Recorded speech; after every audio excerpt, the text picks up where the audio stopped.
All right, let's see. Are we live? Can everybody see and or hear me? Let me know. All right, excellent. Thank you, Claire and Lenina. Welcome back to Paleontologizing. Welcome back to beautiful western Wyoming. We just had a cloud pass overhead. It's going to last just a moment here. But welcome. It's good to have you here. We're doing field work, digging up some dinosaurs and other critters live here at the Ankylosaur site today. I'm glad you could join us. If it's your very first time, allow me to introduce myself real quick. My name is Danny Anduza. I'm a dinosaur paleontologist, and I'm here on Twitch trying to do some good old-fashioned science outreach. So, well, normally, for maybe 9 months out of the year, I'm back home in my office, going over new scientific papers, interviewing other paleontologists remotely, doing tons and tons of questions and answers with the audience, doing 3D printing and all kinds of cool indoor stuff, but it's summertime. And during the summers, I go out and do field work. So I'm here on a dinosaur dig with the Central Laramidia project. We're collecting fossils for 2 different museums and conducting scientific field work. So I'll show you around. We'll meet some members of the crew. I'll show you some cool fossils and just kind of hang out and talk about the history of life on Earth as told through the fossil record. So welcome, everybody. It is good to see you here. And Craigery, yes, indeed, it's probably going to be pretty much every day that we're out here so far. In beautiful western Wyoming. You can hear a train horn in the distance. We're a little bit closer to civilization at this site than we are at some of our other ones. So you might hear some train horns and stuff like that. But, yeah. Good stuff. Just by way of introduction, to kind of set this up, we're digging in late Cretaceous rocks out here in Wyoming. And these rocks are about 70, 73, maybe 75 million years old. We're kind of figuring that out.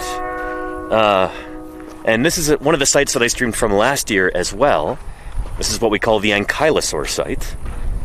And we've got a pretty big crew here today. And we've got some pretty big bones left over from last year in some of these jackets and some exciting new ones that have just come up in the last few days. This is my first day at this site this season. I just got here a few days ago, and I'll be here for almost another 2 weeks. And yeah, it's good to be back. This looks very different from when I left last year. Yeah, we had some huge jackets that we moved last year, and one of them is still over here. These contain elements from a big armored dinosaur, we call it an ankylosaur. So this is the plaster and burlap cocoon, a field jacket that we have around this critter. This one was too big to move last year, so it's still there.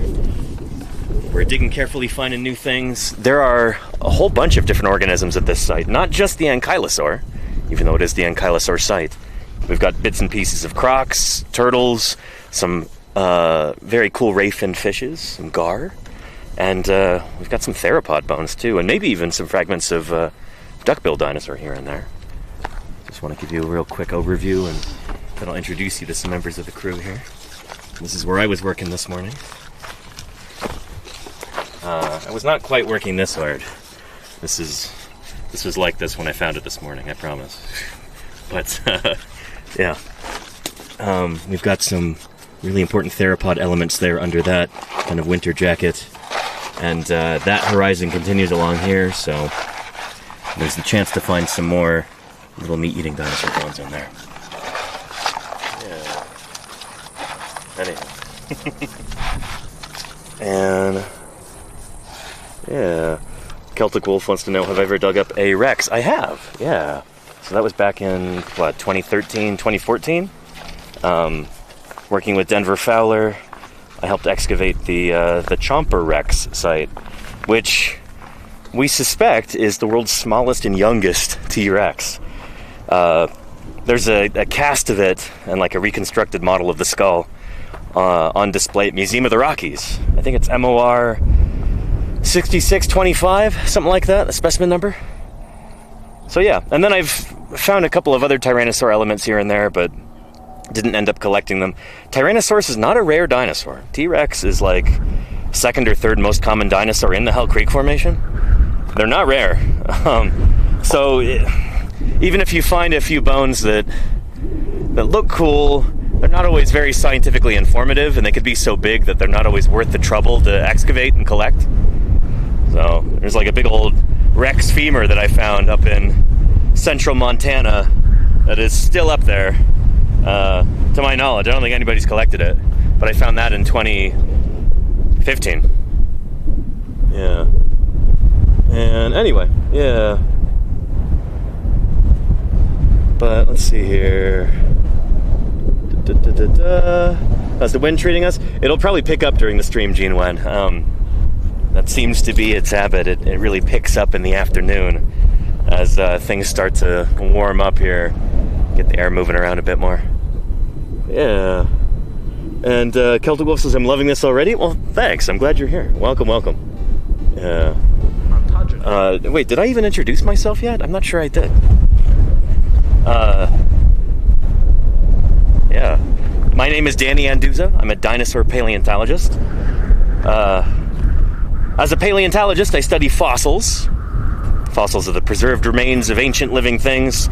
Paleontologists study fossils from creatures ranging from bacteria to baleen whales, from frogs to ferns, and everything in between, including dinosaurs. Paleontology is not just dinosaurs. I want to make that very clear. But dinosaurs happen to be what I work on. And that's a big part of what we're after out here in Wyoming. I'm working with a crew of paleontologists and volunteers and students. So yeah, this is my 4th year out here with this crew. And we've got a pretty cool operation going. Not to be less than humble about... Oh, hello, lizard friend. How are you doing? Oh, going into the shade there. We won't bother that lizard right now. But if we see another lizard in the sun, maybe I'll show you. But yeah. And Jim is here. Is Jim here? Let's see. Well. You're Danny. I am Jim. And you are Utah State paleontologist Jim Kirkland there in the chat. Everybody say hi to Jim. Jim, I hope you're doing well. It's good to see you. It was nice going out to lunch with you the other day. Happy you took the time to do that. We're hoping to find more of this ankylosaur today. So yeah, good stuff. And Celtic Wolf says, I wanted to be a paleontologist. I just never got around to it because I don't know how much school I needed and I don't want to go back to school. I understand that. But that's the thing. You don't necessarily have to go to school to do this kind of work. We have people on the crew who are professional paleontologists. We have people on the crew who are just interested members of the public who came out to volunteer with us. And some other people are out here on, they kind of paid a premium to get a premium experience with Idaho State University. And Tut Tran is here with his crew, some of whom paid to be here, and that helps support our efforts out here too. So yeah. My point is, if only professional paleontologists did excavations like this, we wouldn't have very many excavations at all. Because there's not very many of us, and we need people power to do this kind of thing.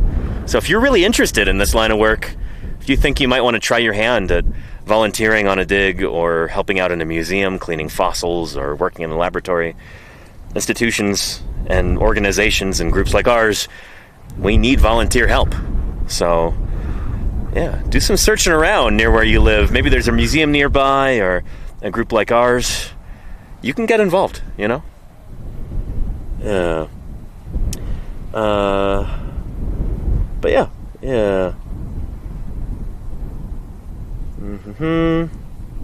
Glam paleontology. There you go, on the left, yeah. Nice. Here, let me go get some water and I'll introduce you to some members of the crew. I'm broadcasting to you via satellite because even though we are fairly close to civilization here, reception can be spotty, and for a live stream like this, well, especially when I'm at other sites that are way far away from any kind of infrastructure, it pays to have, here we go, satellite internet. So this is what I'm broadcasting to you from. There's a solar battery right there, all charged up. So this broadcast is streaming to you live via satellite. which I think is kind of cool. Interesting contrast with, I don't know, the kind of very low-tech work that we're doing here. And yeah, let me get some water. But I want to make it very clear, the fact that this is an interactive live stream means you should ask all the questions that pop into your head, especially if they're interesting ones. It's the whole point of this. It's a Q&A. This isn't a lecture. This isn't something pre-recorded. It's interactive, I'm here to answer your questions and give you a first-hand peek into how field paleontology really works. So, I'm glad you're here. Welcome. And Jim says, I'm busy writing up a couple of our new Ankylosaur species. That's so exciting, Jim. Holy cow. We've got new dinosaurs in the pipeline, and Jim is working on a few of them. Really exciting.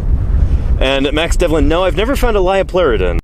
Those, I think, have only been found in Europe, and they're much older than this. We're working in the late Cretaceous here, and here, I can show you a little diagram. And Liopleurodon, I think, is from the Middle Jurassic, so that'd be about what, like 170? So it's like 100 million years older than what we've got here, essentially. So, yeah. All right, let me hydrate, and I'll orient us in time here with a little diagram.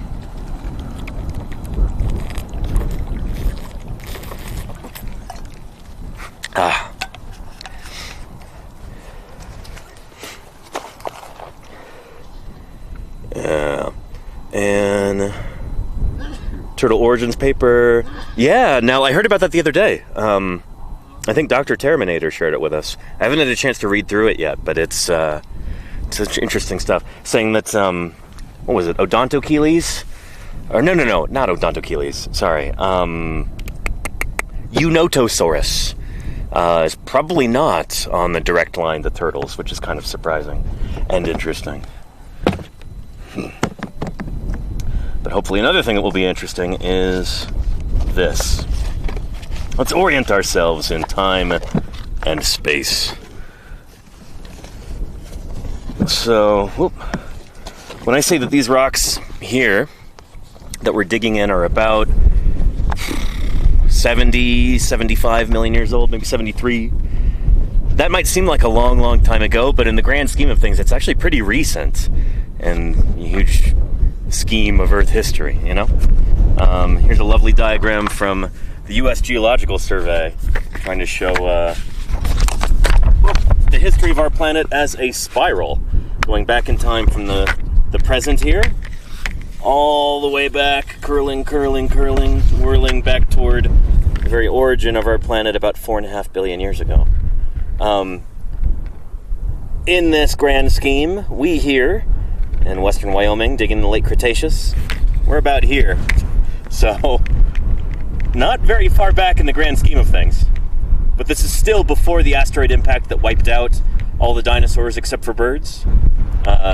It's before, say, the evolution of grasses or any large mammals.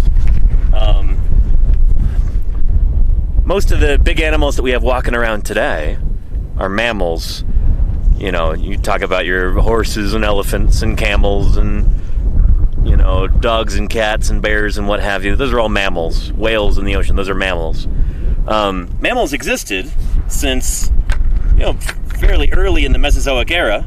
They evolved roughly the same time as the dinosaurs, maybe a little bit after if we're talking about our true crown group mammals. But during that whole time, mammals were almost universally very small. So like the very biggest mammal during the age of dinosaurs is about the size of a badger. Most of them were about mouse-sized. And it's only after the extinction of the dinosaurs, except for birds, that mammals actually got their big break. They take off, they diversify, they get large. So anyway, that happens here 66 million years ago.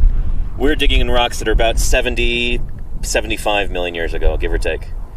We're still figuring out the exact details there. I usually say 73. It's right in the middle. But, yeah. And so, here, I'll show you another diagram here. Formation of the Earth. Yeah, about 4.5 billion years ago here. I like these because I can fit it onto an 8.5, 11 piece of paper. Because it spirals like this. But, yeah. Cambrian explosion happens here. You get the rise of complex, interesting multicellular life. And then the Mesozoic era is the age of dinosaurs right here. The green part is the Cretaceous period. We're right near the end of the Cretaceous in these rocks. And then here's the age of mammals, the Cenozoic here in yellow. So Mesozoic, before it Paleozoic, and then today, Cenozoic, right here at the end of this yellow block today. Does that make sense? Oh, anyway, Liopleurodon, that's where we are. Liopleurodon is in here, in the middle Jurassic. We're way over here in the late Cretaceous, in the green, if that makes sense. I hope that's useful. I hope the camera is picking that up properly, so, yeah. But anyway, oriented now? Everybody feeling good? Yeah. And, oh, and Golganek, you can't recall what ankylosaur we're excavating here. Well, shoot, we can't either. We actually don't know. That's the thing, is that this critter is almost certainly new, which is really exciting. We've got to dig up the whole thing and figure this out. But it's not Ankylosaurus. No, this is older than that critter. Ankylosaurus itself shows up in the Maastrichtian epoch, like in the Hell Creek and the Lance Formation. This is earlier than that. Yeah. So this is what? It would be 73. This is about 7 million years older, probably, than Ankylosaurus, so it's a brand new animal. And what time is Boreapelta? Boreapelta's earlier than this. That's like, what is it, like Cloverleaf equivalent? I think it's about 120 million years old, something like that. But yeah. Anyhow. Should we go meet the crew? Here, let's go bother Luke while he tries to fill up his water bottle. Ethan had to go run some errands, so he'll be back in a bit. But here's Luke over here. You guys remember Luke from last year? What's going on, everyone? Yeah. So Luke is, I guess, boss man for well, you kind of are at this site because Ethan's always got to run around all over the place. Yeah, Ethan's always running around, and the site has so many fossils, and it's so technically challenging to dig that it's kind of good to have both of our brains on it, we decided. Oh, yeah. So Luke is, well, we'd call you a paleontologist, for sure. Yeah, absolutely. Something like that, right? It's what you get paid to do, literally. I know. By job title, yes. Yeah. Yeah, Luke has probably excavated more vertebrate fossils than many people that I know. Holy cow. How long were you in the field last year? How many weeks, you think? Oh my god. Well, I was out here for the whole time last year. So that's what, like almost 5 weeks? Yeah, that was 5 weeks. I mean, before that, I was in New Mexico for a month. Uh-huh. And then I was at the Cleveland Lloyd Quarry for 2 weeks. Nice. Shout out Morrison Formation. Shout out to the Morrison Formation. Big ups to the Morrison Formation. And then I was out here, and then I went right to North Dakota directly afterwards. And then after that, I went right back to Wyoming to a different part. And then I was in the field until January, essentially. So from like April through January? April through January, pretty much. I think I was home for like a total of 3 weeks. It was ridiculous. I'm like, why am I paying rent? I should just, should just get a nice vehicle. Yeah. What are you gonna do? Yep. So it's obviously it's great having Luke here, and people in the chat are saying hi to you. But getting some compliments on your jewelry there. Yo, thank you. Yeah. My pearls. Pearls, and is that a snake? What is that? I don't really know. It's like an infinity kind of thing. Yeah. I gave everybody chains last year. I remember that. Yeah. Play Insight, but it never materialized. So yeah. So we're doing our best to stay sane out here, and you've been out here for almost 3 weeks now at this point, right? That's right. Yeah. Cool. We'll be out here for the duration, and yeah. That's right. You'll be seeing a lot of me. There you go. Nice. Awesome. Thanks, Luke. Absolutely. Yeah. All right. Tyler, can we bug you for a second? Yeah. Want to introduce yourself to the chat? Hi, I'm Tyler. How you guys doing? Yeah. Where are you from? I'm originally from Las Vegas, but I'm living in Logan, Utah right now. Oh, nice. Okay, yeah. Northern Utah. Cool. Yeah. super fun. What are you working on over here? I'm just trying to chip away at all of these little pieces here. Found a little bit of orange, so I'm just chasing it down, seeing if I can find anything like these guys got over here. Nice, yeah. Maybe some of the gar stuff or something. Cool, Yeah. cool. So as Luke was saying, this is a pretty technical site, and when we say that, we mean it's not easy to dig. Sometimes you find a great big bone, and sometimes they're just tiny little unconsolidated loose pieces of stuff that are super delicate, and like some of these might be new species, so we got to work really slowly and carefully like Tyler's doing. And Yeah, real tiny, yeah, just chipping away at things. Yeah. Seeing if anything pops up. we got basically a dental tool Yeah, right there. yeah, exactly. So it gives you Yeah. some idea, chat, for just how meticulous some of this work is. Yeah. Nice. Very cool. Thanks, Tyler. Yeah, absolutely. Thank you. Very cool. Oh, and people were enthusing about, is that a dog? Is that Edie in the quarry? Is that Edie's music I hear? Oh my god. Edie, hello. How are you doing, Edie? She's been pretty well behaved today, haven't you? Yeah. You want to say hello to everybody at home? Yeah. Got 259 people watching you. Yeah, quarry dog. And many of you in the chat will remember Doug from last year and from the year before, I think. How you doing, Doug? Hello. Yeah, Doug just showed up last night, right? Right. Yeah.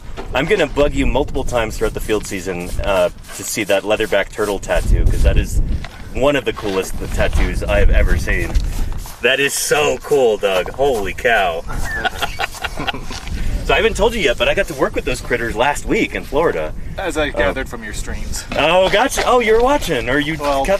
bits and pieces, because unfortunately Heck you yeah. stream while I'm at work. Gotcha. Oh, I'm sorry about that, Doug.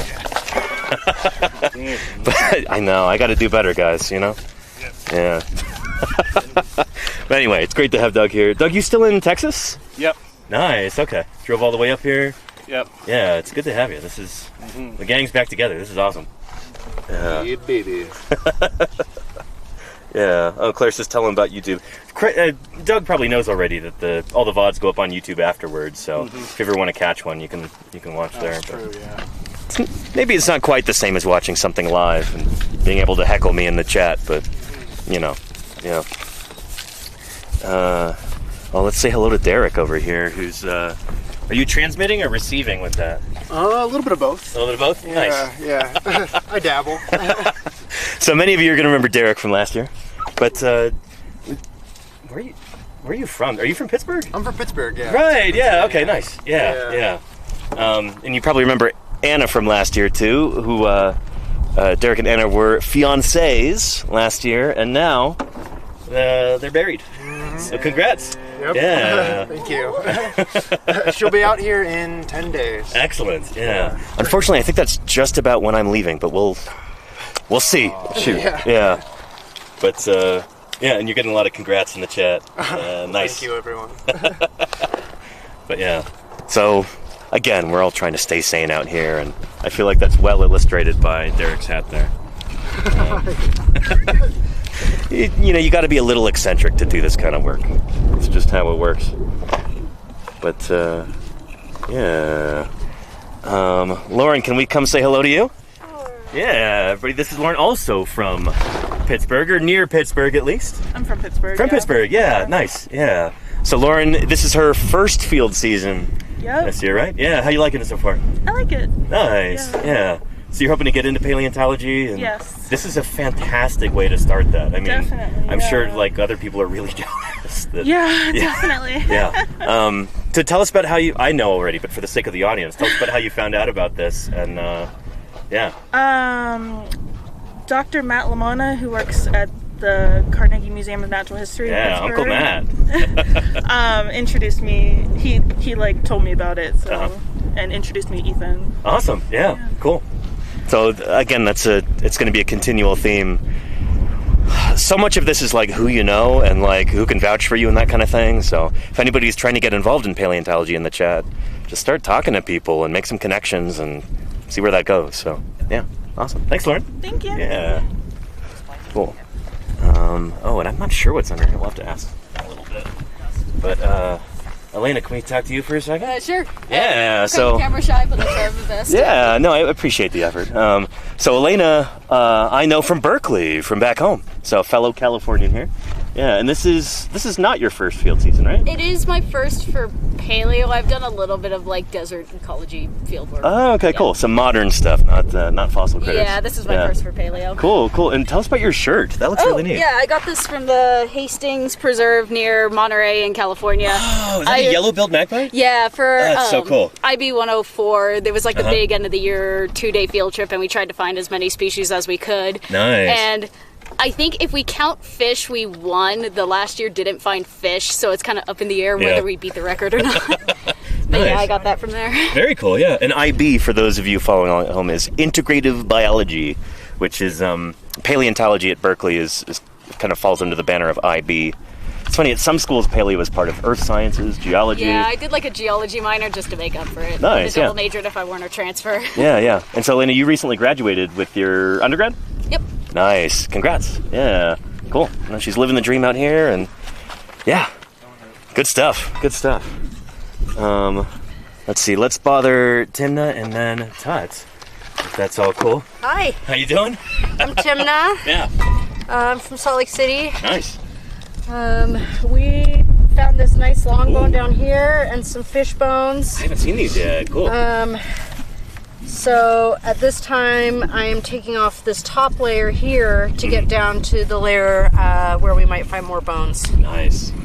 Cool. So we're just chipping away at this mound right here. Meticulous work. Yep. Yeah. Awesome. Getting ready for a gypsum jacket.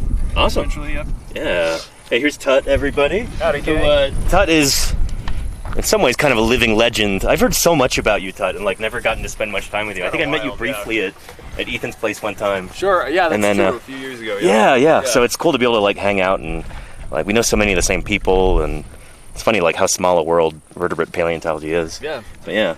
Tell us where you're at now. Sure. So these days I'm at Idaho Museum of Natural History. Nice. That is how we are out here as a crew. Ethan was kind enough to allow us to host part of our summer camp programming here. So we're kind of tagging along, but Tyler and Timna are here through our summer camp program. That's super cool because we feel like we've kind of made it if we have folks like you being hey, can we tag along? That's it's a really good feeling that and this is we're in the big leagues now, you know? Yeah, and this is really fun for me because the first time I was out in the Almond was 5 years ago when Ethan was first starting to prospect. That was before my time. Yeah, I haven't been back since, but it's good. It's good, you know? Yeah, Idaho stuff is not quite as nice as this yet. We're hoping to find things from similar slivers of time from areas that we have not prospected yet. Those are some of the summer camps that we will be holding. They're filling up fast. Oh, very cool. Yeah. And the Wyand or the blackleaf? Definitely many in the Wyand, but there are a handful that we hope we could find late stage tyrannosaurs in, but that should be frontier formation. Oh yeah, I've worked in the frontier with Dave Verricchio. Yeah. Right. Yeah, right on the Idaho-Montana border. Yeah. So nothing's been found on the Idaho side. A lot of stuff has been found from the Montana side. Gotcha. So that gives us some hope. Yeah. Cool. Well, best of luck with that. That's going to be really cool. Yeah. You're putting Idaho on the map in terms of dinosaur paleontology. Well, it kind of already is. We've got a Rictodromeus and all that, and yeah. Cool. Thanks, Todd. Yeah. Awesome. And then, here, filling out the roster, we've got Una over here. Can we bug you for a minute? I think you were getting some water or something when we came through earlier. Yeah. But, how you doing, Una? I'm good. How are you? Yeah, doing well, thanks. Yeah. Tell the audience where you're from and what you're about. Yeah. So I'm from Brooklyn. All I'm an undergrad geology student and I'm into paleontology. And I'm out here trying out. This is my first fieldwork experience. So awesome. Loving it. Yeah. I'm really glad to hear that. Yeah, it's awesome. Very cool. Yeah. Awesome. Well, I'll be floating around a little bit more and kind of asking questions of people and stuff like that and answering questions from the chat. But, and we've got somebody saying, Destiny Roche says, hi, Tyler. Oh, that's my wife. Yeah. Awesome, yeah. See, classy guy, too. He didn't even do the Borat voice, you know? Did not. Yeah. No. Yeah, my wife I think is watching at home with my 2 boys. Roman Oh, nice, cool, yeah. You said one of them is really into dinosaurs, right? Yes, Roman. He loves it. Roman loves his dinosaur books. Yeah. Awesome. Anything dinosaur related, lizards, spiders. He loves it all. Yeah. He's awesome. going straight down the same path, I think. So. Very cool. Yeah. Well, if you want to say hi to him real quick. Yeah. Hi, Roman. Hi, buddy. I'm sure he's excited. He's freaking out right now. I bet. Awesome. We're gonna hear all about it. Yeah. Cool. Well, thanks, Tyler. Yeah. Absolutely. Thank you. Yeah. And thanks, Destiny. If you have any other questions or anything, don't hesitate to ask. That's the beauty of an interactive live stream like this. So, yeah. Anna's in the chat. Anna's in the chat? Is she? I think so. Oh man, I missed her. Let's see, Anna, say something so that we know that. Send us a message, Anna. Oh, there we go. Anna Matapia. There we go. Yes. That's her name. Yeah. Wait, go back to my husband, Derek, please. Hi, Anna. I miss you. I love you. Derek is alive and well for the time being. We're trying to take good care of him here. I'm going a little crazy, but I'm hanging in there. I'm in good company. Una says, he's growing an antenna. Yes, Has she seen that yet? Yeah. You're just like encrusting all this different stuff on the head. What's it going to be like in 2 weeks, you know? Who can say? Nice. Yeah. Anyway, Anna, we miss you. Excited to have you out here. But yeah, we're doing pretty well. Yeah. Nice. Thanks. No, Claire says you look like a decorator crab. Nice. Yeah. And pre-breakfast banana says some people call him a space cowboy. I think that's kind of the look you're going for, right? Yeah, very apt. There you go. Nice. Let me go get some more water and and great, Anna. Yeah, we can't wait to see you too. It's gonna be awesome. Here, let me go get some more water and maybe give you a little bit more background on this site and what kind of critters we're digging up here and why they're important. All that good stuff. We'll get into some context. And Claire Burr says, from Emeleth, is the plethora of T-Rex similar to the trike, stocky bone, stick around thing? Yeah, that's part of it, is that in the Hell Creek, in a lot of the localities that I've dug in the Hell Creek at least, there does seem to be a bias toward larger bones. So the larger an animal is, the more likely it is to be preserved as a fossil. And Tyrannosaurus famously is not a small animal when it's full grown. So we get a lot of Tyrannosaurus, a lot of Edmontosaurus too, and a whole lot of Triceratops. Yeah. That, and also, we're dealing with a special case when it comes to T-Rex, because oh my goodness, T-Rex, everybody loves Tyrannosaurus. And so when a field crew is out there and they find a Tyrannosaurus skeleton, it's pretty much guaranteed they're going to dig it up. More so than an Edmontosaurus or a Triceratops or anybody like that. There's a certain bias toward collecting Tyrannosaurus, certainly. So we've got probably over 50, maybe close to 70 Tyrannosaurus specimens that have been decent associated skeletons that have been dug up over the years and are now in museums. There's a Wikipedia article about this, I think, specimens of Tyrannosaurus. So somebody can post that in the chat. You can get a nice rundown of all those wreck skeletons. But yeah, that's part of it.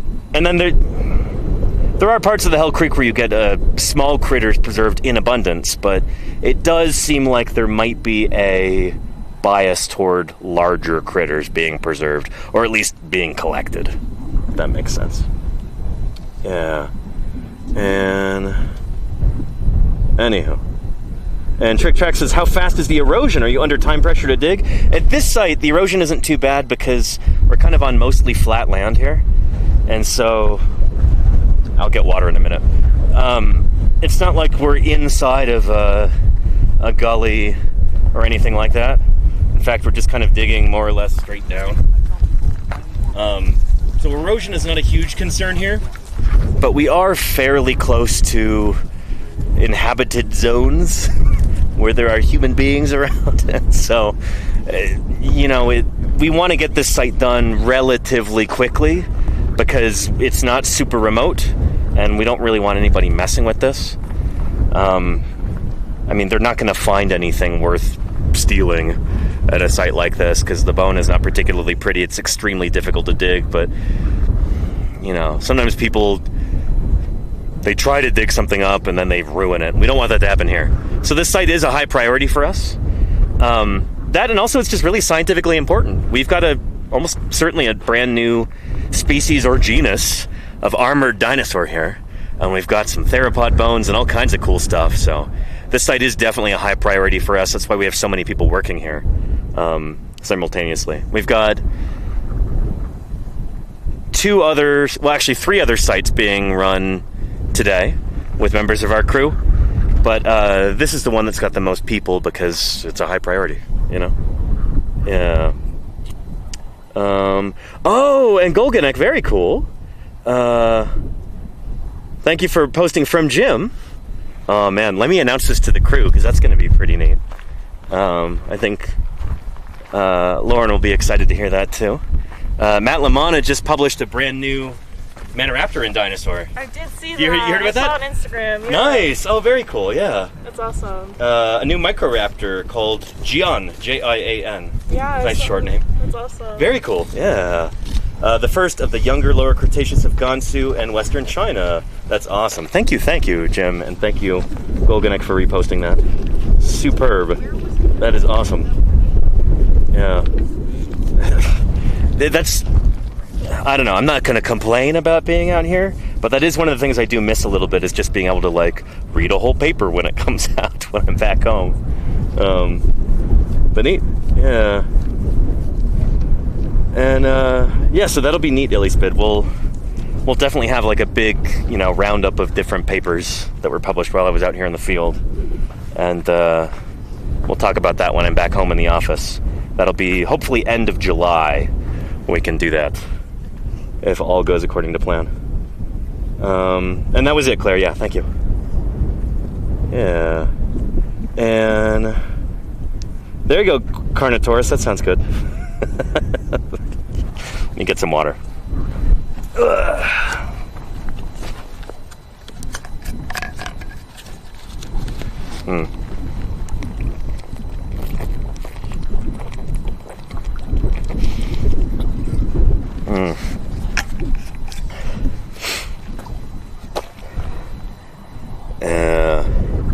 And Void Between, hope it's going as well as it currently can for... Thank you, Void Between. Yeah.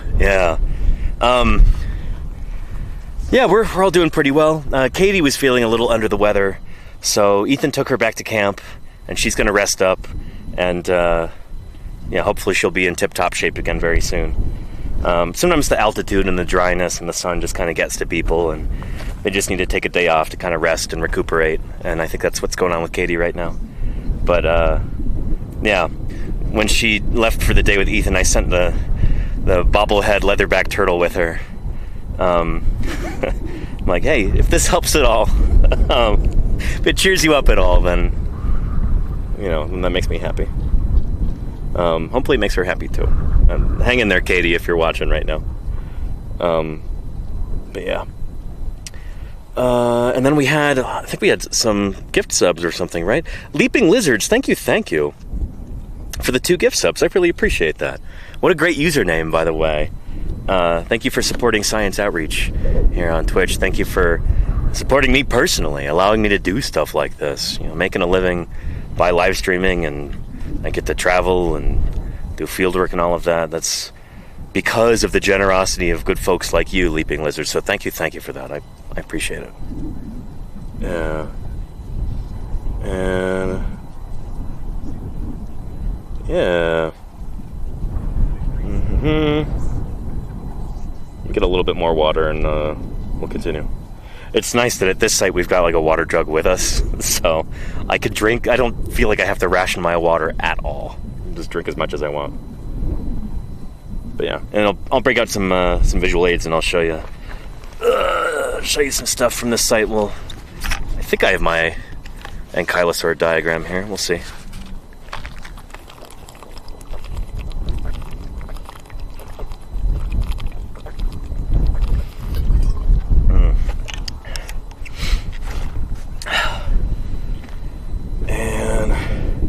Oh, and thanks, Claire. Yeah, and that's my That's my regular water bottle, but I've got this holder thing on it, which is really nice. It's got a shoulder strap, and I printed that leatherback turtle and stuck it on there just for fun. Because why not? It's got Velcro on the back. Yeah. It helps me not lose something like this when it's the same color as the substrate, you know? Yeah. Okragar says, find any Jurassic/Triassic fossils in that area too? No, not around here. In other parts of Wyoming, you do get a lot of Jurassic. Definitely a lot of Jurassic. You get Morrison Formation. That's where Diplodocus was first discovered. It's, I think, up near Sheep Creek in Wyoming. Allosaurus, Stegosaurus, Brachiosaurus, Ceratosaurus, Torvosaurus. The king of the dinosaurs, Dryosaurus, also found in Wyoming. But that's elsewhere. That's east of us here. Yeah, and then there's also Jurassic marine strata, I think from the Sundance Sea, if memory serves. So you get ichthyosaurs and plesiosaurs and stuff. I don't know if you get bear paw shale from the Cretaceous in Wyoming. I know we get it up in Montana. But, yeah, and then there's Triassic stuff. I think the Chugwater Formation in Wyoming is Triassic, if I remember correctly. Those red rocks. So, yeah. And can we see the KPG boundary yet? No, so these rocks are too old for that. The KPG boundary is 66 million years old. I think in order to be able to find the boundary, you might have to go all the way up to the Lance Formation in, like, the northeast corner of Wyoming. Yeah. So the environment that we're talking about here in the late Cretaceous, again, it's about 7 million years before the asteroid hits. And this is just a paradise for dinosaurs and their friends. I'll pull out this diagram again. Here we go.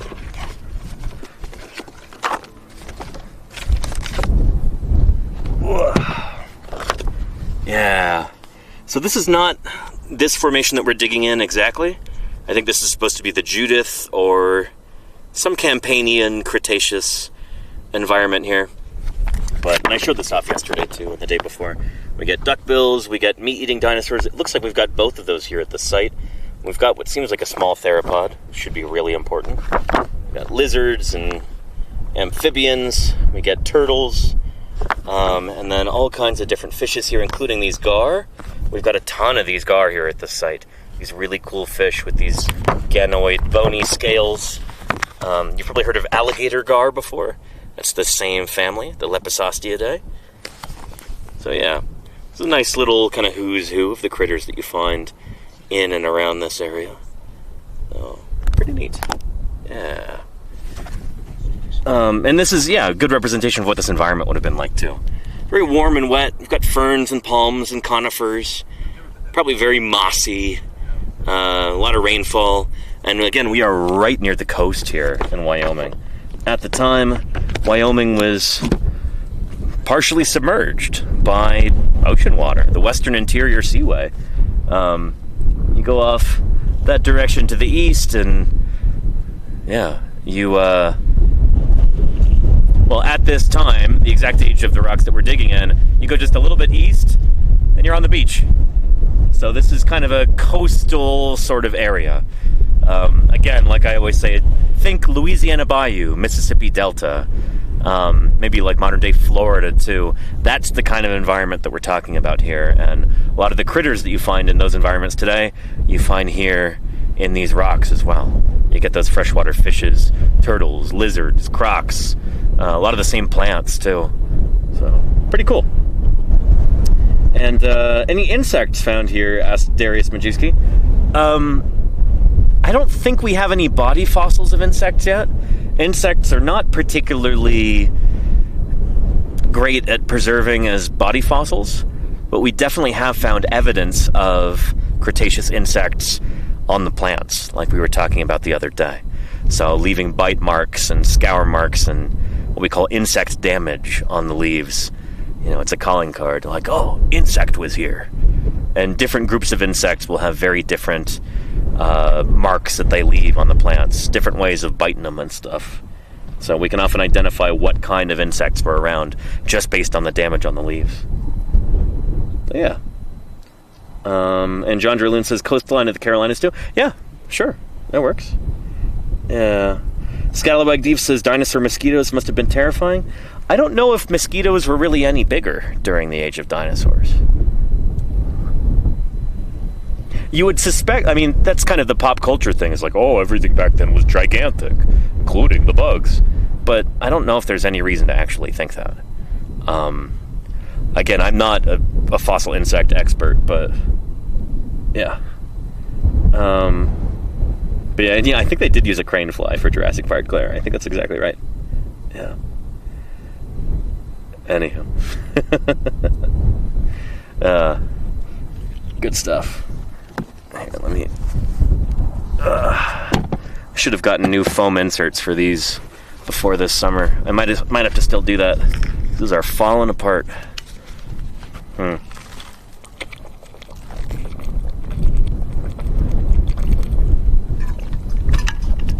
Maybe reinforce them with Gorilla Tape or something, so the new ones don't fall apart. Or I could try and fix them with Gorilla Tape.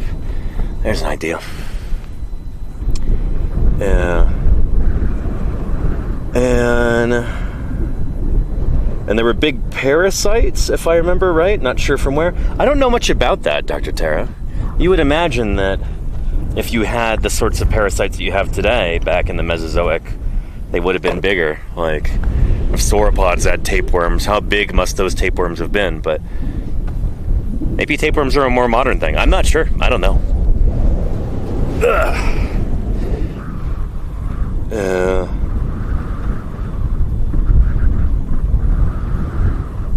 Yeah. And let's see. Pelican foam. I might look into that wombat hole, yeah. Yeah. Let's go walk around and... Oh, I want to show off this really cool bone before it gets covered up.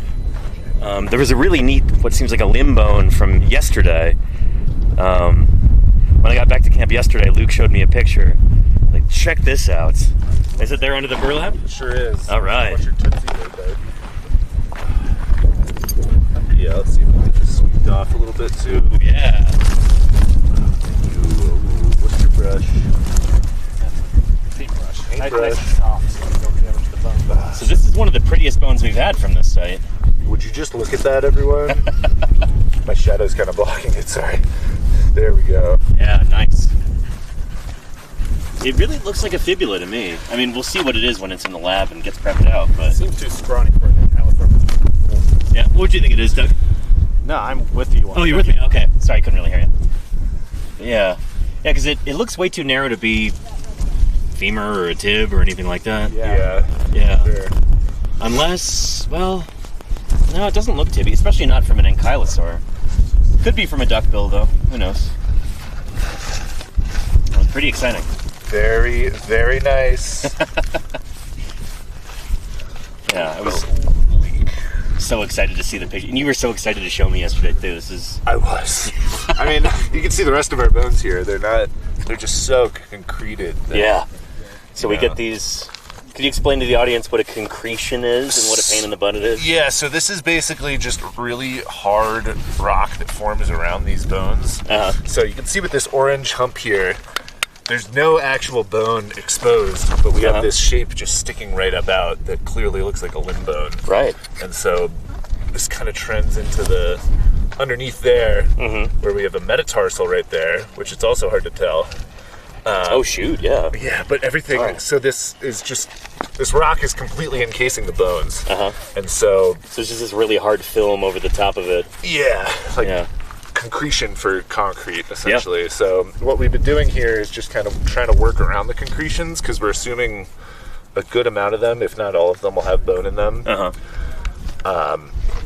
And it just kind of makes things a little difficult because you don't really know what you're looking at a lot of the time. Exactly. When you're in the field, it's like, what is that? Yeah. I guess we'll just jacket the whole thing. It's a bone. I don't know. Take it out. Yeah. So it'll be a nice surprise in the lab when we can clear away those concretions. That's right. Have you worked on some of this stuff in the lab from this site, Luke? I have. I've worked on a bunch of it now.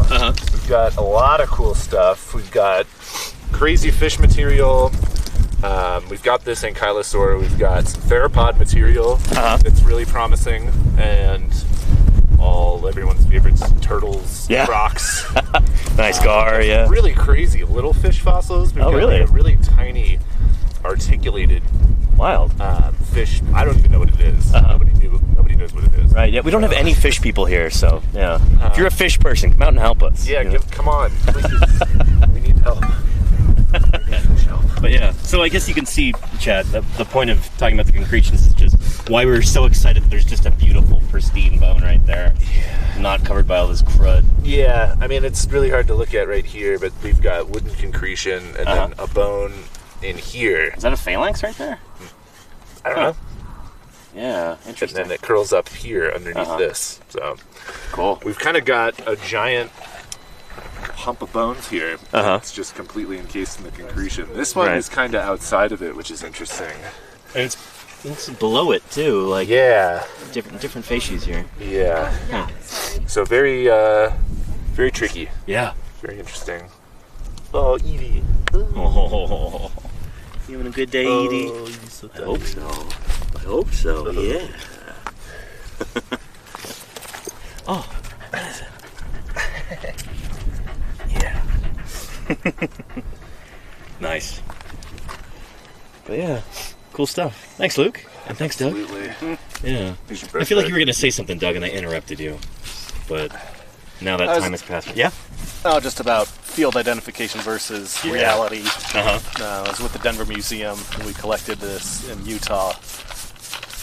This several boulders that what we thought was a hadrosaur limb bone turned out to be a lower jaw from a very big croc. Wow, that is very different. Very different. Yeah. So yeah. Again, like every field ID is going to be tentative. For the most part, I don't know. You dig up a turtle and you know you have a turtle, but it's not going to turn into a Tyrannosaurus skull when you get it back to the lab. But yeah. Claire says, what is that hat called? I can't recall. Is there a name for that style of hat? Kepi. That's right, yeah. Thank you, Doug. Cool. Yeah. Doug's got great hats. Definitely, yeah. Remember your straw hat from last year from like West Africa, I think? Yep. Yeah, that was really cool. That'll make an appearance at some point. Yeah. A man of many hats, in a very literal sense. Yeah. All right. Oh, what are you doing, Edie? Cool. Yeah. Oh, I forgot I was going to show everybody that ankylosaur diagram. And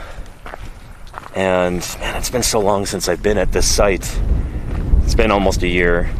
I kind of forget what we had last year from this animal. But I'll show you, if it's in here, I'll show you the skeletal diagram. Let's rifle through and see if we can find it. Right, let me take these out of here, put them into the other one.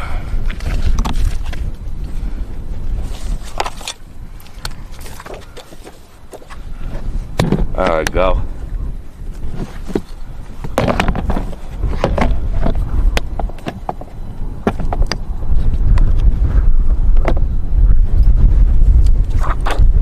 Oh, there it is. Ankylosaur.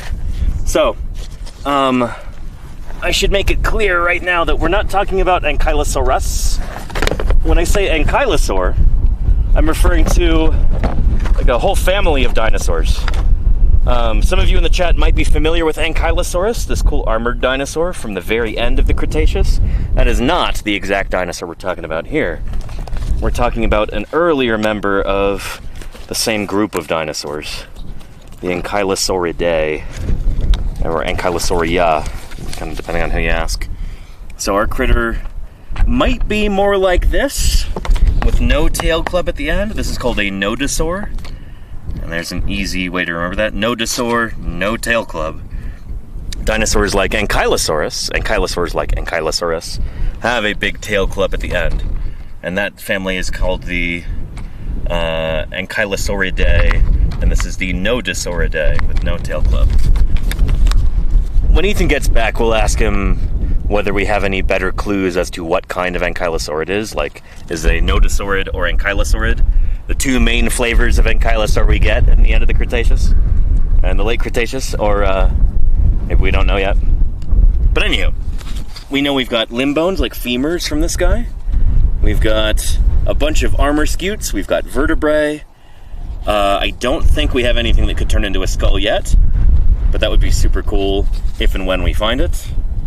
And yeah, that one really beautiful looking bone that Luke was showing us earlier, my guess is that is a fibula right here, it's one of the lower leg bones, one of the shin bones, but it's the secondary one, the little one on the side. The main one is the tibia, and then the fibula is lateral to that. It's smaller and more gracile. So that's my guess for that gracile looking bone that we were looking at earlier. Although it might also be a duckbill dinosaur bone. We've got a whole bunch of different critters that are kind of mixed in at this site, all jumbled up, which is one of the reasons why it's so exciting.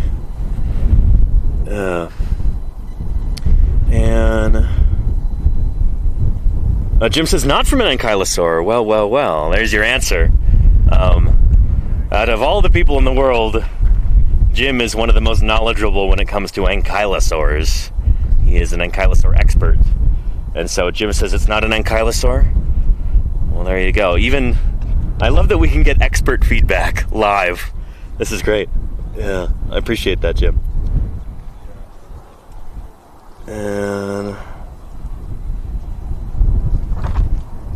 anywho, yeah. Wonder if the tibia is there under the fibula. Could be, Darius Majewski, but I kind of doubt it, because we haven't had too many bones that are in their proper place. Things do tend to be a bit more scattered here. So, yeah. And Yaz Dijert says that Jim AI is what? That is not AI. That is Utah State paleontologist Jim Kirkland in the chat. Jim says that's definitely not an ankylosaur bone, which I believe that. Yeah. Tell me more. Yeah, yeah, Jim. If you have anything else to share about that, we'd love to hear. Can I see that brush again, Doug? For scale or for? Oh yeah. Thank you. Just clean it off a little better. Yeah. I could see that being a duck fib. Yeah, for scale. Hadrosaur fibula. big honkin' paint pressure. It's as big as Doug's brush. It's a huge brush. I know. Yeah. Thanks, dude. So I hope that's a good enough view for you there, Jim. But yeah, I've got a proper scale bar somewhere. But it's I got one in my camera bag, if need be. pretty gracile looking. Yeah. Here's my hand for scale right here. I'm gonna get the scale bar tattoo. There you go, yeah. Yeah. Oh.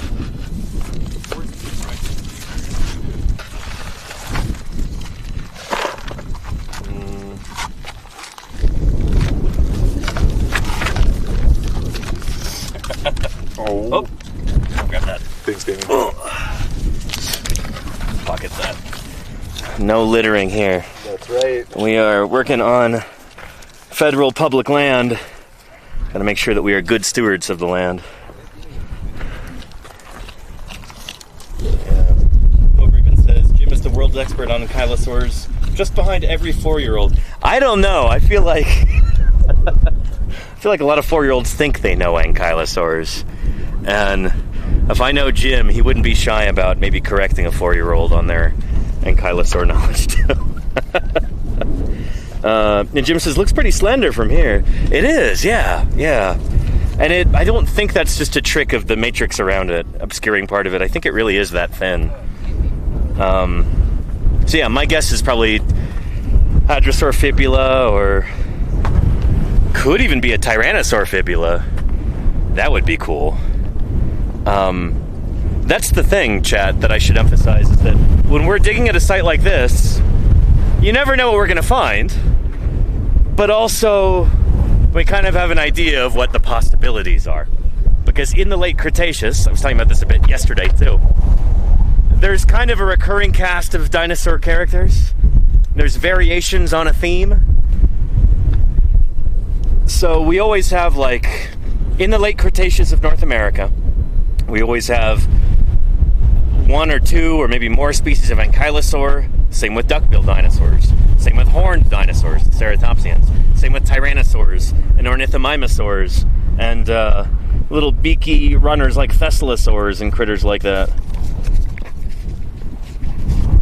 So here in Laramidia, Western North America, in the late Cretaceous, you get horned dinosaurs, duck-billed dinosaurs, armored dinosaurs, ostrich-mimic dinosaurs, the ornithomimids, pachycephalosaurs, tyrannosaurs, oviraptorosaurs, troodontids, and dromaeosaurs, and kind of leptoceratopsids, orodromines or thescelosaurs. No matter what formation you're in, whether it's the Hell Creek or the Judith, or here we go, the Kaiparowitz or not the Fort Union. That's after the dinosaurs. Or the North Horn. Generally, you have variations on this theme. You know, we have a tyrannosaur here. We have a duckbill. We have an ankylosaur, and they're different at each of these different places at each of these different times. Dinosaurs are throughout the Mesozoic. They're evolving. They're splitting into new species. Certain ones are going extinct. Other ones are continuing and, you know, yielding daughter species. But for the most part, you've got, like, think of it kind of like, maybe this is a good analogy. Think of it like cars, you know? Maybe a formation is kind of like a vehicle manufacturer, you know? Toyota versus Honda, you know?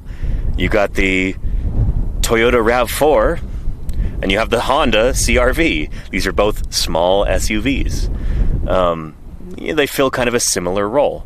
In the same way that, like, you know, you have an ankylosaur in the Judith River Formation, like Edmontonia, and then you have another one of those guys in the Hell Creek. You have Denversaurus. You know, they're a critter doing the same job.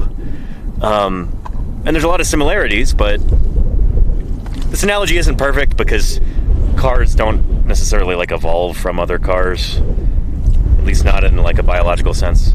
But I hope that makes sense. It's like, here's this certain class of dinosaur. You know, you have the small SUV, you've got the, you know, the clubless ankylosaur, the nodosaurid, or nodosaurine. Yeah.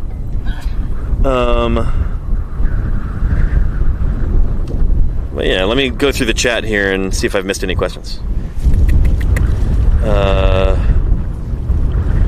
And Case Kuchin says, isn't this early for... No, so this is my point, Case Kuchin, is that the Tyrannosaur that we have at this site is not going to be Tyrannosaurus. It's going to be something older. Maybe something like Daspletosaurus, or this could be the ancestor of T-Rex that we have at this site. But it's not going to be Tyrannosaurus itself. The site is too old. Yeah.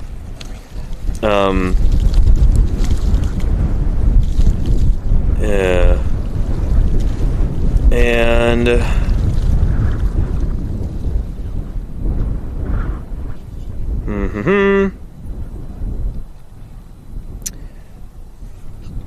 and Calmioli says,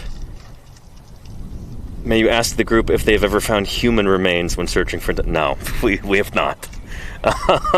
That's the thing, is that, well, here, we can ask Luke, because he might have a funny answer. What's up? But yeah, I always get this question from the chats, like, what if you guys are digging here and then you find, like, a dead body from a person? Ooh, I don't know. Call the cops, I guess? I don't know. We'll see what Doug thinks. Just act natural, Yeah. You know? Don't act suspicious. You know, probably just rebury it, you know? Just pretend it's not there, something like that. Treat it like any other person, you know, invite it back to our camp. Oh, interesting. Maybe have a weekend at Bernie's sort of a deal? Yep. Yeah, weekend at Anky's. Weekend at Anky site. Nice, yeah. Now we'd have to like call law enforcement if we found a dead body. Yeah, that would be a dead human body.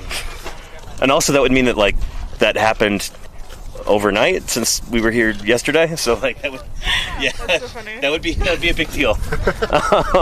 But we're not going to find any people buried in these rocks because these rocks are, 70+ million years old. Wow, let's not go crazy.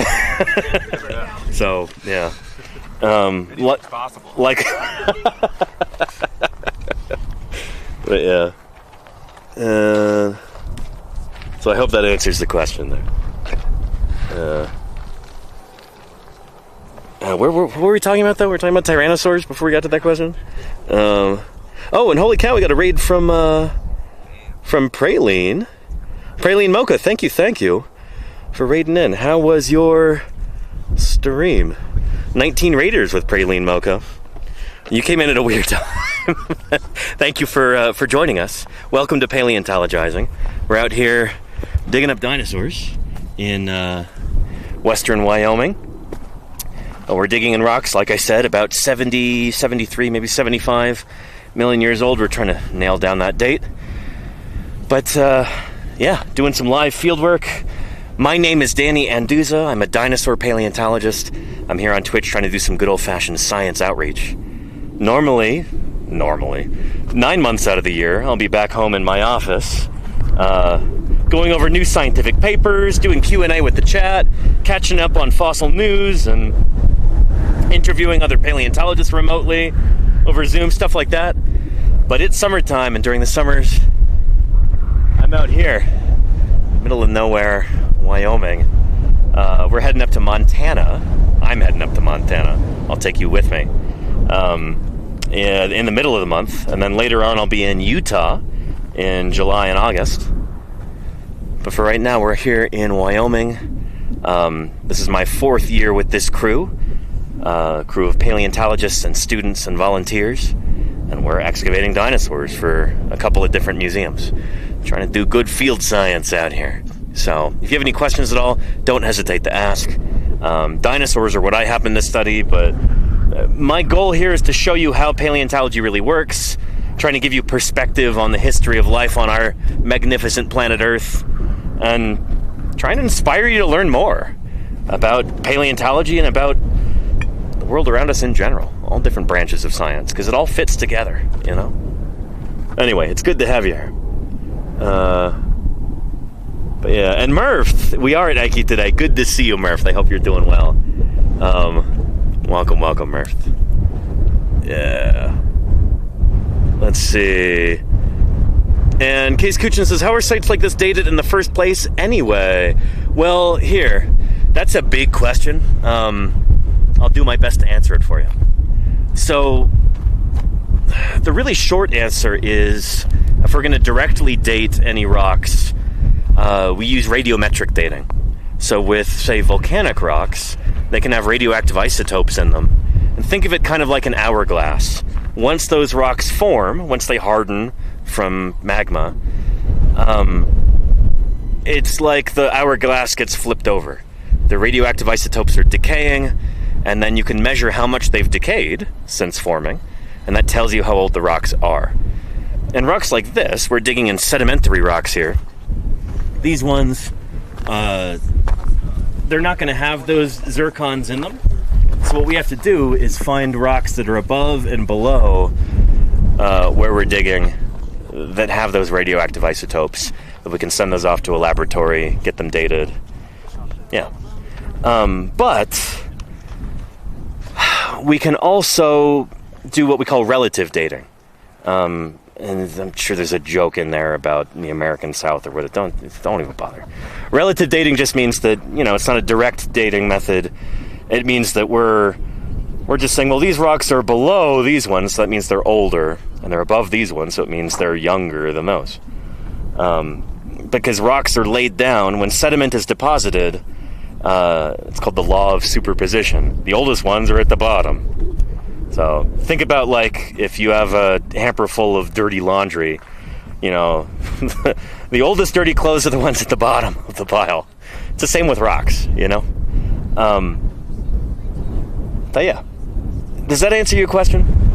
Well, I could go into a lot of detail about biostratigraphy and using the fossils in the rocks. If we know what age they were alive during, then it helps us determine the age of the rocks, and we can cross-check that with radiometric dates from radioisotopes and all kinds of stuff like that. But yeah, suffice it to say that this is a huge, huge enterprise mapping out all of these rocks, and that's what a lot of geologists have done for, like, prospecting for oil and other valuable geological resources. Like, it's a multi-billion dollar, probably multi-trillion dollar industry, finding stuff like oil, gold, other minerals, stuff like that. In order to do that kind of thing, you have to be able to map out all of the rock layers, determine how old they are, what kind of rocks they are, where this stuff had formed in the earth. So we as paleontologists have really benefited from a lot of this economic geology, I suppose you could say. But that being said, there's still a lot of little mysteries in there. How old exactly are these particular rocks? And could the dates be thrown off just a little bit by this or by that? And so these dates are constantly being refined all the time, and yeah, it's a constantly evolving, developing field, if that makes sense. Yeah. But yeah, good stuff. And let's see, scrolling. You like the dirty laundry analogy? Thanks, Scoobs. Yeah. And Queen of the Terrible Lizards has got a good question. Danny, what is your field food of choice? Minus tuna and crackers? All right. I can't say I'm a fan of tuna. I'm a vegetarian. I don't know. Yeah. But if you're talking about, like, food to eat at a site, like lunch food, my go-to is a peanut butter sandwich. It's easy, quick to make. It's got a lot of protein in it. Tastes good. And when I eat a peanut butter sandwich, I get very thirsty, so it makes me drink a lot of water, which is good for me in such a dry environment as this. And then, like, you know, some corn chips maybe, granola bar, some little gummy fruit snacks, and then whatever fresh fruit is available, or canned fruit, I'll have that too. That's a good lunch, good everyday lunch for me. But honestly, my favorite lunches in the field are when there's leftovers from dinner the night before, and I can pack myself, you know, some curry with a tortilla, or a little burrito, or something like that, you know? You take that, maybe it's in a plastic bag, you stick it on a rock like this, and let it heat up for an hour or two, and you've got a nice hot lunch. I love that. It's a rare treat, but we do get that sometimes. In fact, we had spaghetti last night. I didn't even think about this. I should have seen if we had any leftover vegetarian sauce and spaghetti noodles, because that would have been brilliant for today. It's very busy this morning. I didn't even think about that. But yeah, rock heated leftovers. Exactly, pre-breakfast banana, yeah. At other times, I've actually cooked up a meal, like, on top of a vehicle engine block. I used to do that back in the Hell Creek. Heat up a burrito, or make like a makeshift baked potato or something. Just wrap it in some foil and put it on top of the engine block. Yeah. And Claire Burr says, how do we get our geological maps in the first place? Can you tell us how those old geologists did their surveys? Oh boy. So, big long books have been written on this subject, and it's something that I'm not really the guy to explain this. I'm not an expert in geological mapping. But here, say you're in an environment like this, and you want to map out these rocks. It involves a lot of walking around, looking at the rocks, picking them up, testing the grain size, figuring out, is it sandstone, is it mudstone, which direction are the beds sloping in? Because all of these rocks were laid down flat in the first place, just like layers of a cake, but that's not a cake that stayed still. As the Rocky Mountains were pushed up over time, things get tilted and warped and folded and scrunched, and so all of that is involved with mapping too. But when you're looking at a geological map, what it's showing you, well, and I should explain what a geological map looks like. I don't think I have a picture of one to show you. That would have been nice. I gotta remember that for next time. But a geological map is just like a map, often with, sometimes they have topographic lines, if you have that kind. But it's got different color splotches, and those splotches represent different ages of the rock. And those are usually like kind of color coded. There's usually a fairly standard kind of schema there. So like rocks that are green are generally Cretaceous age, blue is Jurassic, purple is Triassic, and then different shades of purple, green, and blue will be used for particular ages, like ages within the Triassic, Jurassic, and Cretaceous. And so you're looking at a map like this and it's showing you what's exposed at the surface. So, or at least for a superficial geological map. They also have subsurface ones too. But yeah, that's how a map works, is the people who create these maps, and most of the Earth's surface, nearly all of it really, has been mapped geologically. At least to a certain degree of precision. Where like, we generally know what age the rocks are in any given area on the planet. We've been making geological maps long enough now at this point that it's pretty well understood, generally speaking. You know, it's like, oh, these are Cretaceous rocks. But in a place like Wyoming, it's generally much better than that, where it's much more precise. And you actually have the different geological formations, you know? Erickson Sandstone, Almond Formation, Lance Formation, Mesa Verde Group, stuff like that, you know? And these maps are often available for free online, or you can sometimes go to a USGS office and borrow or purchase maps. I don't think you can borrow. You can purchase maps. Yeah. So if you're interested in this kind of thing, we might even have some resources in the chat. Let's see. Yeah. And Jim says nowadays satellite images are wonderful to have. They are. Because that's an excellent point, Jim. Is a geological map will show you what age the rocks are, but sometimes those rocks are covered up by forests or parking lots or housing developments, or sometimes just like prairie grass or sagebrush. So being able to look at a satellite map and be able to see, oh, this is where the rocks are exposed on the surface, like we have here, that's really, really useful information. Does that make sense? Yeah. And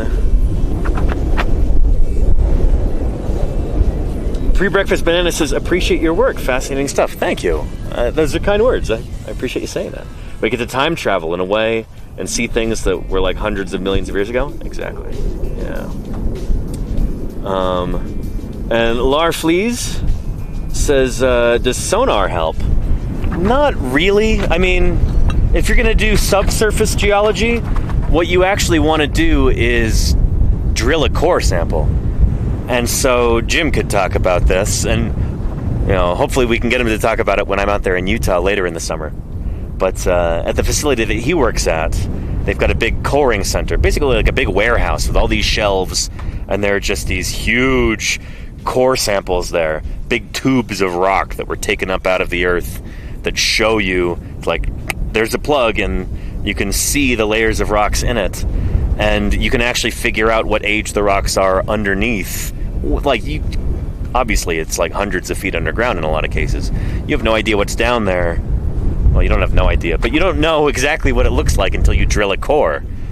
And so having a big library of these core samples from, say, different parts of Utah, in Jim's case, it's really helpful, you know? It's helpful for things like, well, dating the rocks and figuring out what's going on with the rock layers. It's really helpful for doing things like finding, I don't know, oil or coal. It could be useful for finding things like groundwater, if you need to drill a well. Like, all of these things might seem disconnected. It might seem like, well, how in the world are those things related? But when you get an overall understanding of what's going on in the rocks, how old they are, how they formed, how they've deformed over time with uplift and tectonic forces, it can help you make predictions about things. It can help you just kind of gain a general understanding, you know? You gain a feel for what's going on. A lot of things in geology are kind of like that, where you're gathering a lot of information and then you're just kind of developing a sense for it. Geology can be a little bit subjective like that, but you're dealing with so much information. It's so incredibly complex that like a simple equation here or there isn't going to do it, you know? You gotta drink from the fire hose, gather as much information as you can, and then, you know, you kind of develop a feel for things. If that makes sense. Yeah. And anywho. Oh, and thank you, Jim. Yeah, check out our free interactive map site to find what you need regarding Utah. That's super cool, Jim. Thank you. Really neat. I love how Jim is always just such a cheerleader for the state of Utah and its remarkable natural landscapes and its geology and its fossils and its wildlife and everything is. Like, Jim, the state of Utah, they really did something right in hiring you years ago as a state paleontologist. You've done them proud. Oh. Yeah. Good stuff. Anyway, speaking of water, like groundwater as we were, I should go get some water. But let me know if you've got any other questions. And then we'll go take a spin around the site again and I'll show you maybe what's coming out if anything's new. Yeah. Oop. Camera. There we go.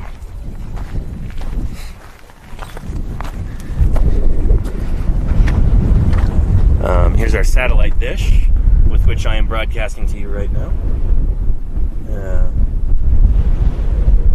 And I'm hearing tunes from the dig people, or is that interference? I don't hear anything, Claire. That could be interference. There are some radio towers nearby, I think. So it could have something to do with that, if it's picking up through the stream encoder.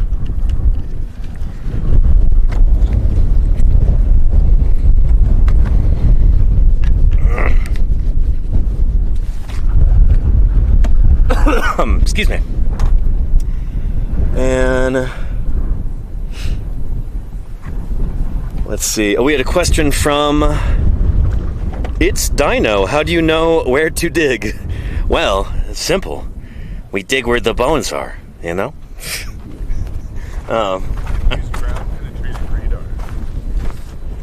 So let's walk over here and talk about that. This particular site, Ethan's brother found this, right? Josh? That's right, Josh's knoll. Yeah, nice. So we call it the Ankylosaur site, but I guess the official name on the paperwork is something like Josh's knoll. Actually, that's probably the whole name for it. But yeah. So anyway, the way that this site was originally found was Ethan's brother was walking around prospecting, and he found some bones sticking out of the rock over here, and decided to dig in further, and we found more and more bone. So that's kind of the quick, short, easy answer is you walk along and you look for bone, but that's not the complete answer. The way that we actually find a site like this in the first place is you got to look in the right spots. So you have to be able to go to a place where you know that there is sedimentary rock. If you're looking for dinosaurs, you have to look in Mesozoic rocks. Rocks from the age of dinosaurs. And then you also have to be careful about what we call cadastral data, land ownership data. So if you're a group of professional paleontologists and students and volunteers, if you're like, you know, if you're official, then you can get official permits to be able to prospect and excavate. We have permits to prospect and excavate on federal land. So this is public land. It belongs to we, the people of the United States. It doesn't belong to any one person. It's a public good, you know, belongs to everybody. And so in order to be able to find a site like this, you have to know where the public land is, and you go look on that public land. So really, there's a lot to keep track of, you know? And sometimes, like, there are paleontologists that I know who make their own maps. People who are trained in GIS, like Geographic Information Science. Is that what GIS stands for? We just call it GIS. And that's a really, really important skill to have, is being able to do cool stuff with GIS. So you're going on the computer using programs like, say, ArcGIS to make maps. And you can add different layers onto the maps. So say you want topographic data. You want to have like topo lines that show you where the hills and valleys are. You underlay that with the geological map. So what age are the different rocks and what are the formations there? And you can also overlay cadastral data on top of that. Like which land is public and which land is private. Because, I don't know, if you're wandering around on private land in a place like Wyoming, somebody might point a shotgun at you. You gotta be careful about that kind of thing. And if you find fossils on private land in the US, those fossils generally belong to the private landowner, regardless of their scientific importance. If it's on private land, it is private property. Other countries aren't necessarily like this, but in the US, that's how it is. So yeah. In order to find a site like this, you got to know where the right age rocks are for whatever kind of critter you're searching for. You have to know where the rocks are exposed, and you have to know who owns the land. And so when Ethan and his crews early on were going out and doing major prospecting work, they were keeping all of those things in mind. They're like, stay on the public land, don't wander onto private land, check out these outcrops over here, there's some really tasty looking rocks over there, let's go check those out. And then once you're there, boots on the ground, and you're actually looking, what you do is just walk around and look at the ground. That's literally how we find dinosaurs, is with the old Mark I eyeball.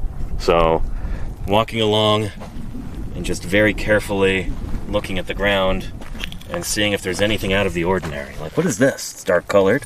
Pick that up. Oh, there's just lichen growing on this ironstone right here. That's not anything special. But you do that enough times, you pick up enough weird things, and eventually you find bone, fossil bone. And the more you do this, the better you get at identifying it. Bone will look different in different places around the world, depending on how it was preserved and how it weathers and all of that. So when you get to a new site, you kind of have to dial your eye in, you know, develop a search image. And when you're working with a group of other people, a prospecting team, once somebody finds some bone, usually like, hey, everybody, come on over here. This is what bone looks like around here. You pass it around, and you all develop a nice search image. You know, you try and cement it in your brain. This is what the bone looks like around here. Look for this, you know? So yeah, you prospect, you walk around, you look at things, and if you find fragments of bone that are, say, spilling down out of a hillside, you follow them to their source, you dig in. That's how we find a dinosaur. And Amela says, are there ever any times that paleo people try to buy land to get access to or preserve fossils? It's not common because we generally don't have anything close to that kind of money. Like, land is expensive, you know? But there are a few times when that's happened, where, like, say a university or a museum, they're able to buy a little plot of land, and maybe they build a little field house on it, and that's where their field crews can stay during the summer, and then they can bring crews out, and they'll prospect that area and look for fossils. But that's uncommon. For the most part, we as paleontologists are operating on very small budgets, and we can't buy land, nor can we buy fossils. We go out and we find these things ourselves, you know? Does that make sense? Yeah. Anyhow. And It's Dino says, have there ever been any fossils found with crystals growing on it? Absolutely, and it oftentimes is a big problem. So the one that immediately jumps to mind, I mentioned these guys the other day, are the iguanodon fossils at Bernissar in Belgium. So they were found in a coal mine back in the 1800s. I think it was the 1860s. Coal miners said, like, hey, we found gold down here. It wasn't gold. It was iron pyrite, or fool's gold, as it's sometimes called. And a lot of it was kind of forming inside of these iguanodon bones. It's a beaky, big plant-eating dinosaur. And they found a whole bunch of complete skeletons. It's like 20 plus complete skeletons of iguanodon. And the pyrite inside, sometimes called pyrite disease, because this mineral will form in and around the bones, and it's very responsive to temperature and humidity changes, and so the stuff expands and contracts, and so it can break apart the bones. It's not great. And so if you go to see those iguanodon skeletons in the museum in Brussels in Belgium, they're in like a special humidity and temperature controlled glass box, huge glass enclosure, in order to keep these things stable so they don't expand and contract and just turn the bones to dust, you know? So yeah. Yeah, there's that, and then in Australia, there are some fossil localities that are pretty famous for having opalized bones. So there's a, there is a plesiosaur. I think it was named like Kirby or something. They give it a nickname. But an ocean-going reptile with 4 flippers and a longish neck. Not a dinosaur, but a plesiosaur. And yeah, the bones are like turned to opal. Which I think is also not great because I don't know how well it actually preserves the morphology of the bones. So like the shapes might be kind of distorted because you have that opal forming there. Yeah, and I'm not sure if it was before or after the original permineralization of the bones after burial. I'm not too familiar with all that. So yeah. Oh, Lightning Ridge. Are they Lightning Ridge? Maybe. Yeah. Cool. And there you go. Thank you, Claire, for that resource. Yeah. Opalized fossils. But that's the sort of thing that I don't know, it sounds really cool. Oh, fossils are opalized. Oh, so pretty. But oftentimes that's a huge pain in the butt because it means the fossils are really messed up. And pyrite disease is worse in certain ways. Yeah. And how common is pyrite disease on bones? Asks ArtGod162. How common is it on dinosaur bones compared to shells? Probably not as common, just because dinosaur fossils tend to be less common than ammonites in general, or other invertebrates like that. But those iguanodon from Belgium, they are a really famous example. There are other ones that have pyrite disease. I'm failing to remember any other examples right now, but there definitely are some. I can't recall the specifics at the moment. It's more common than we would like to see, I'll put it that way. Yeah. But yeah. But very cool. Got 401 people watching. Excellent. Yeah. Again, for anybody just joining us, my name is Danny Anduza. I'm a dinosaur paleontologist, and we're here in western Wyoming, digging up dinosaurs. Let me walk you around the site and finding really cool stuff. So this is what we call the Ankylosaur site because we've got a big cool armored dinosaur whose skeleton would have looked probably a lot like this. We're not totally sure if we've got a nodosaurid or an ankylosaurid, whether or not it has a tail club. We're still figuring that out, but we know that this is some kind of armored dinosaur. And there's a bunch of other stuff preserved here too. Kind of a nice smorgasbord of this late Cretaceous environment. So we've got various members of the crew digging up things. Hello. How you doing, Annette? Yeah. Find anything cool or just sand. Got sand. some sand tubes over here going on. Yeah. Yeah. Sand tubes, you mean like burrows or something? Yeah, or it looks like burrows. Oh, cool. There's like looks to me. There's where one popped out. There's a couple of over here. They're very small. Yeah. Invertebrates. Cool. Europe. I got some questions about inverts a little while ago, and I'm like, I don't think we've really found any yet, but you have. Awesome. Yeah. Maybe, yeah. Yeah. That might be worth noting. Like, any kind of information like this that we can glean from this site could be valuable and tell us just a little bit about what this ancient environment was like, who was living here, and who was doing what. So, cool stuff. That's nice. Thanks, Anna. Yeah. My dad and friend are watching right now. Oh, really? Yeah. Awesome. Want to say hi to them? Yes. Hello. How's it going? Hi, Very Dublin. Cool. Yeah. Awesome. Anybody else got any cool, new, exciting stuff? We're a little bit slow going today, but that's how it goes, you know? Yeah. That's the thing, is we have to dig very carefully through this rock because you never know what you're going to find. You can't just blow through it or you'll blow right through the bones and everything. So, but let's see here what Luke and Doug are doing, where they're scooping up some of this matrix here into these plastic feed scoops, putting it into these plastic buckets. We try to do that as like an added level of insurance almost, because if you're digging and you find a bone, you're like, oh shoot, there's a piece of it missing. You want to be able to go check through that bucket and see if maybe it's still in there, rather than just taking every rock that you pick up and then chucking it over your shoulder. Like, that's not the way to do it. This is a much more kind of controlled way to excavate.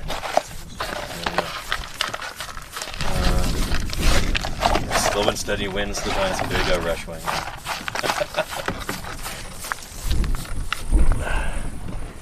Here we go. And then we've got a question from It's Dino. As someone who digs up dead things, what would you do to mess with someone who would end up digging up your fossilized body? And maybe we could extend the question to the whole quarry. What would you do, Luke, to if you knew you were going to become a fossil and you really wanted to mess with future paleontologists? How would you alter your remains? How would I alter my remains? I would try and strike a sweet pose upon my upon your burial. On my burial, yeah. What kind of pose are we talking about? I don't know. You know, maybe something obscene. You don't have to act it out. It's fine. That's probably a good idea. Yeah, fair. Yeah. Swapping out certain bones with other critters, or at least like maybe other individual humans have it written into your will, like, hi, we are all in a will pact. Whichever order we die in, each person donates a bone to the pool. Oh, okay. You grab out of, you swap. And so the idea is you have, okay, my ulna is too short for me. I don't know. It doesn't match your other one. That cracks me up. Yeah. I like that. Yeah, oh, you have a pronghorn skull or something like that instead, or yeah. Just make it like just minor enough. That it's okay, gotcha. Right? We're not too outlandish. Yeah. It's like, well, obviously that's like a minotaur or something, right? I was like, no, something. What was in the water that these people were drinking? It'd be a nature paper right there, yeah. It was plastic. What's that, Doug? I'd be buried with a pair of albatross wings. There you People would think I was an angel. So, like, on your back, yeah. In addition to your arms. Yeah. I like that Simpsons episode. Yep. Yeah. Nice. Yeah.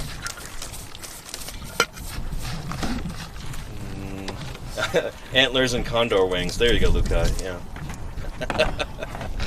Nice. Yeah. I know. I haven't thought about that too much, to be honest. The odds of becoming a fossil in the first place are very, very slim. Maybe we'll talk about that for a minute, like taphonomy and like what it takes to actually become a fossil. If I were back in the office, I'd show you that YouTube video. Here's a step-by-step guide on becoming a fossil.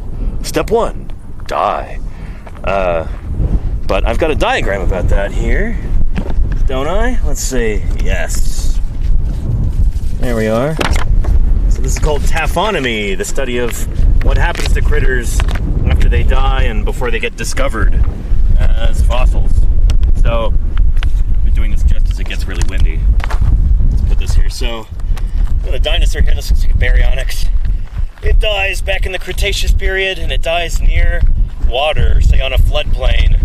And then the water rises, maybe during a seasonal flood or something like that. And the flesh decays, rots away, and you get this nice clean skeleton right here. And then this flowing water, this river or lake or whatever, probably river in this case, it's depositing sediment over the bones right there. And over time, you get more and more sediment of different types. So mudstone, sandstone, some silt, more sand, some mud, some sand. And it compacts over time. There's a bunch of weight on it, squishes things down. But all of the minerals in here, in the rock and from the water, seep into the bone and fossilize it. You see how it's a different color from here? Fresh, white, clean bone to, oh, this looks darker. Minerals in the surrounding lithology and in the water have seeped into the bone, replaced some of the organic-y, gunky stuff with the same minerals that you have in the rock. So it's like this is partially turned to stone, if we want to oversimplify it a little bit. So this is a depositional environment back then. You had sediment being deposited, But then something changes at some point. Maybe the sea level rises, or sea level falls, or the landmass rises up due to like mountain building or something, and this becomes an erosional environment. So all of this rock that was once being deposited is now being eroded away. It's being eaten away by wind and rain and maybe snow, freeze thaw, and stuff like that. And parts of it get exposed, and then here we are today as paleontologists arriving. We find some stuff sticking out. We dig in, we excavate, and holy cow, it's a dinosaur. You know? Does that make sense? This is the first time I've shown this diagram, I think. But yeah, Lukai says, to improve your chances, get buried in a riverbed or lake. There you go. Yeah. Yeah. And Mizar Rule says, does anybody play loud music to wake up the others in camp? Like a trumpet? Like in old times? No, we don't generally do that here. Although... well, actually, maybe later in the summer, as people are a bit more tired, and they've been out here a long time, there maybe is more of a tendency to sleep in. So, we have done that a few times, actually. Usually it's like individual people. But generally, like, it's... here, I'll say this. When we're out here in the field, we are working in the daylight, sleeping when it's dark. And when you're sleeping in a tent, you know, when that sun comes up, it illuminates your tent starts to heat up. It's really not comfortable to sleep in there during the day. Once that sun comes up, it's like you want to get out of that tent, generally speaking. But maybe it's a really cloudy morning, or maybe somebody's really, really tired, or maybe it's cold out. Then sometimes people do need a little bit of persuasion to get out of their tents. Generally, we all want to be team players, and you know, we're part of a group like this. Nobody wants to be embarrassed that they slept in too late or anything. But sometimes it does happen, and sometimes people do lay on the car horn, or just shout, or bang pots and pans, or play music to wake people up. Yeah.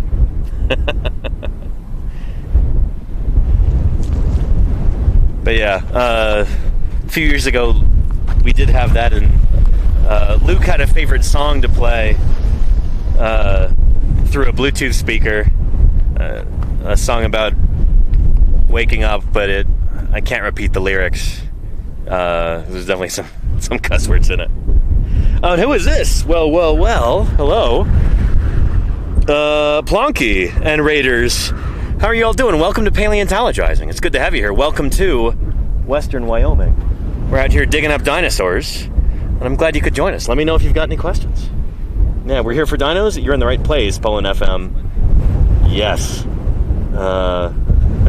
And no, it was not System of a Down, Scorch Hellfire. It was like, I think it was some guy on probably TikTok or Instagram Live or something like that. He was like a DJ, and he had a song about get out of bed, so-and-so, wake up. Yeah. Not really stream appropriate for our, all ages audience. Yeah, Poland says you got my name right first try. What do you mean? If that's your name, it's written right there. People get that wrong? Huh. Anyway, welcome. Here, let me show you the site. My name is Danny Anduza. I'm a dinosaur paleontologist, and I'm doing my best to, to share fossil science with everybody at home via the magic of Twitch and satellite internet. So here we are working at this Ankylosaur site, digging up an armored dinosaur and any other critter that we find in here that happen to be buried in this spot. So here we've got a great big jacket over here from last year.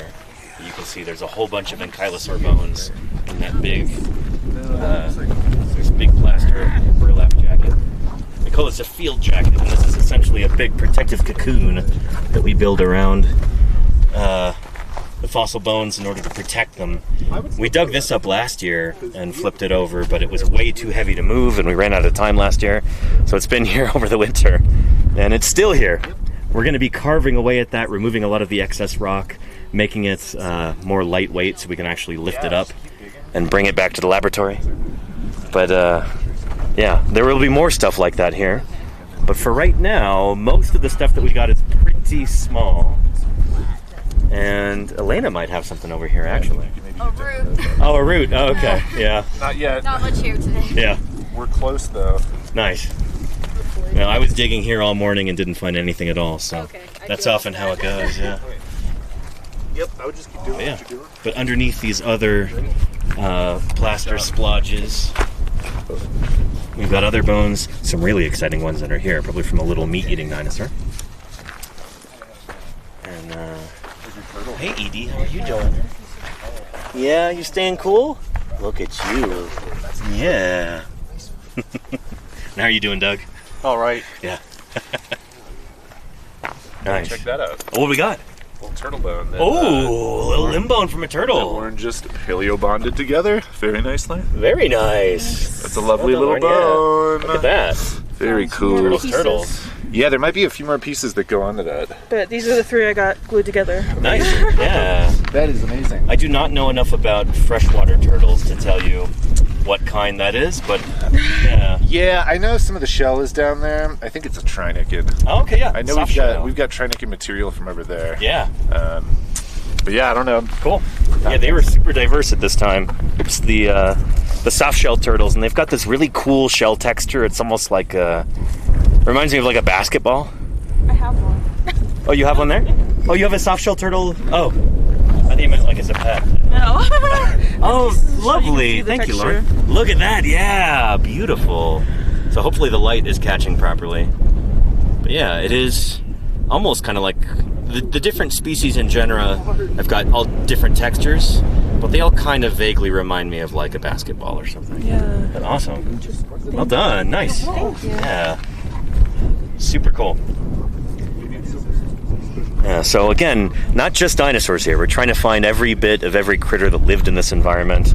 Try and get a more or less complete picture of who was here and who was doing what and eating whom and all of that, you know? So yeah. But yeah, let me get some more water. And I'll show you that diagram again with all these different critters. Because it features a soft-shelled turtle, doesn't it? But first, water. Oh.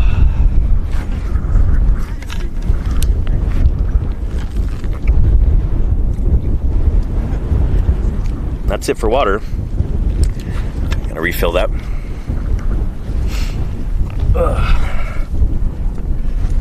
All right, where's our... Aha. Again, for the second or third time on today's stream, kind of a little who's who in the late Cretaceous of North America. This doesn't correspond exactly to what we've got here at this site, but there is your soft-shelled turtle. We shared this environment with other groups of turtles. You have ones related to, do we have snapping turtles at this point? I don't know if we do. But there's lots of other different groups of turtles here. You've got the Trionychids and probably the Bothriemiids and the actually, I don't know if we have Bothriemiids. I'm still learning my turtles. Forgive me. We get amphibians, then we get lizards, like up here. We get lots of different freshwater critters, like bony fishes and ray-finned fishes. We get gar, we get rays, similar to modern stingrays. And of course, we get dinosaurs. We get birds, we get mammals, we get pterosaurs. Well, we haven't found any pterosaurs yet, but we know they lived in this environment. We expect to find them.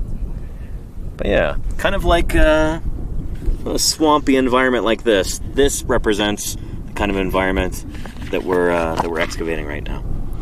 So this is why we get so many aquatic critters like this. So I hope that makes sense.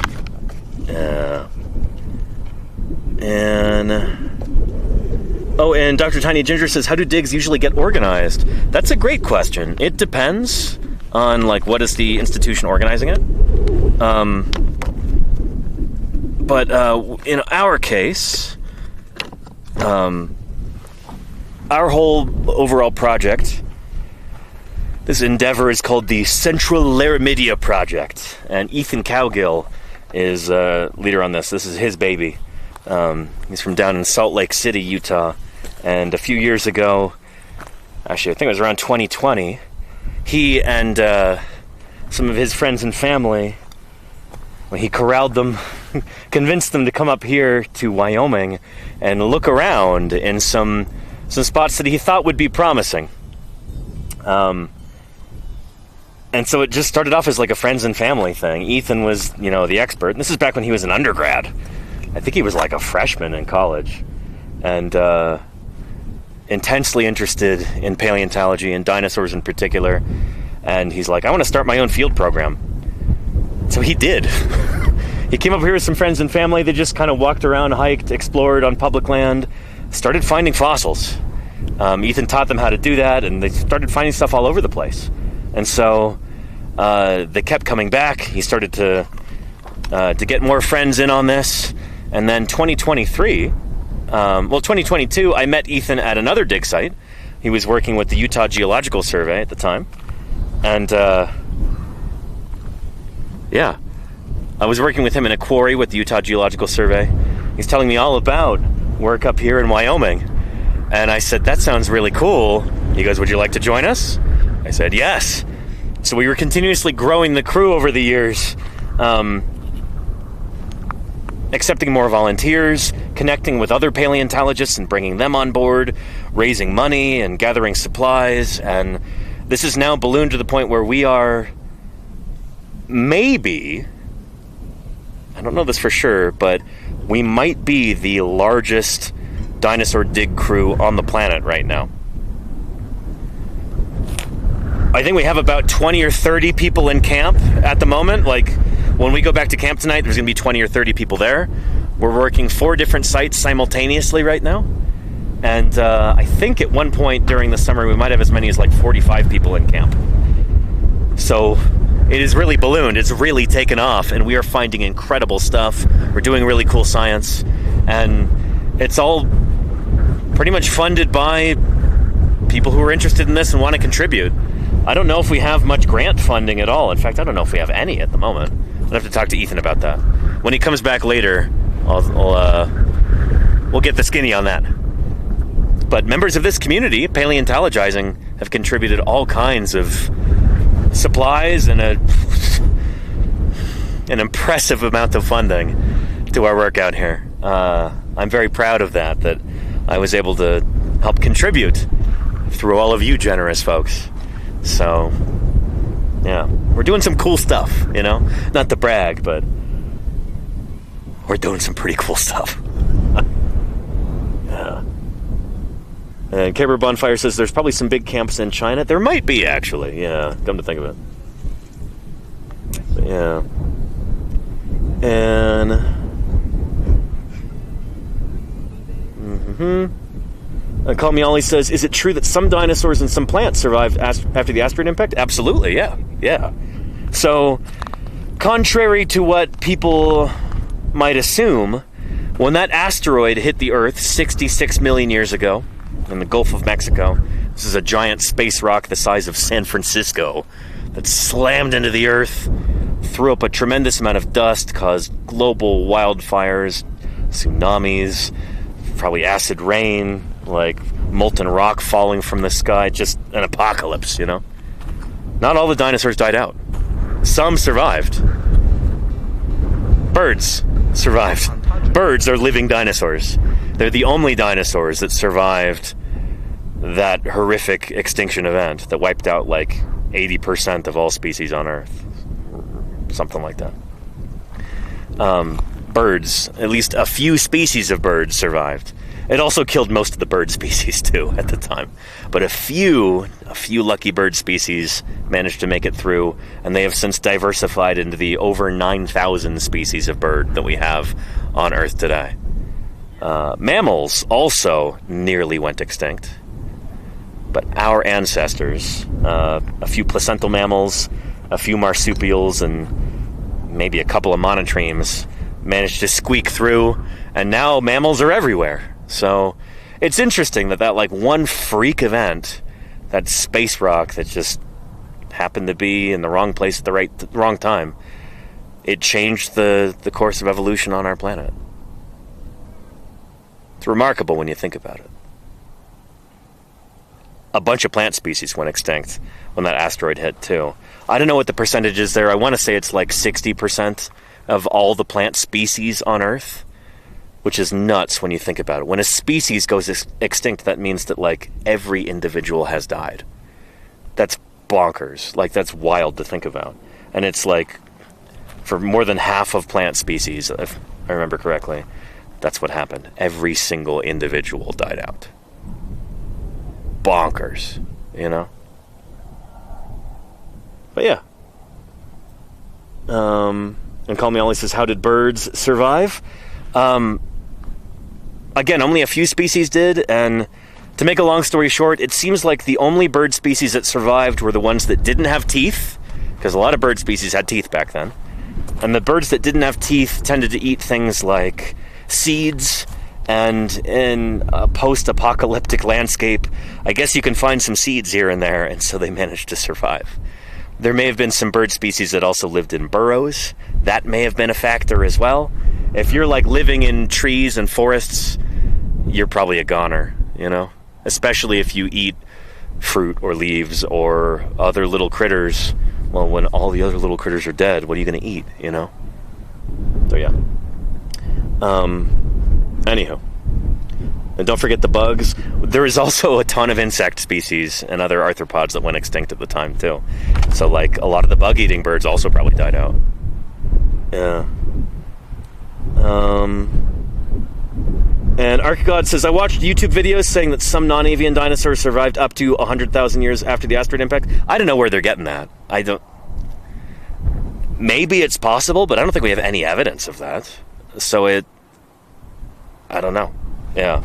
For what I can tell you is that the more that we try to tackle this problem, the more that we look at the asteroid impact and the timing there,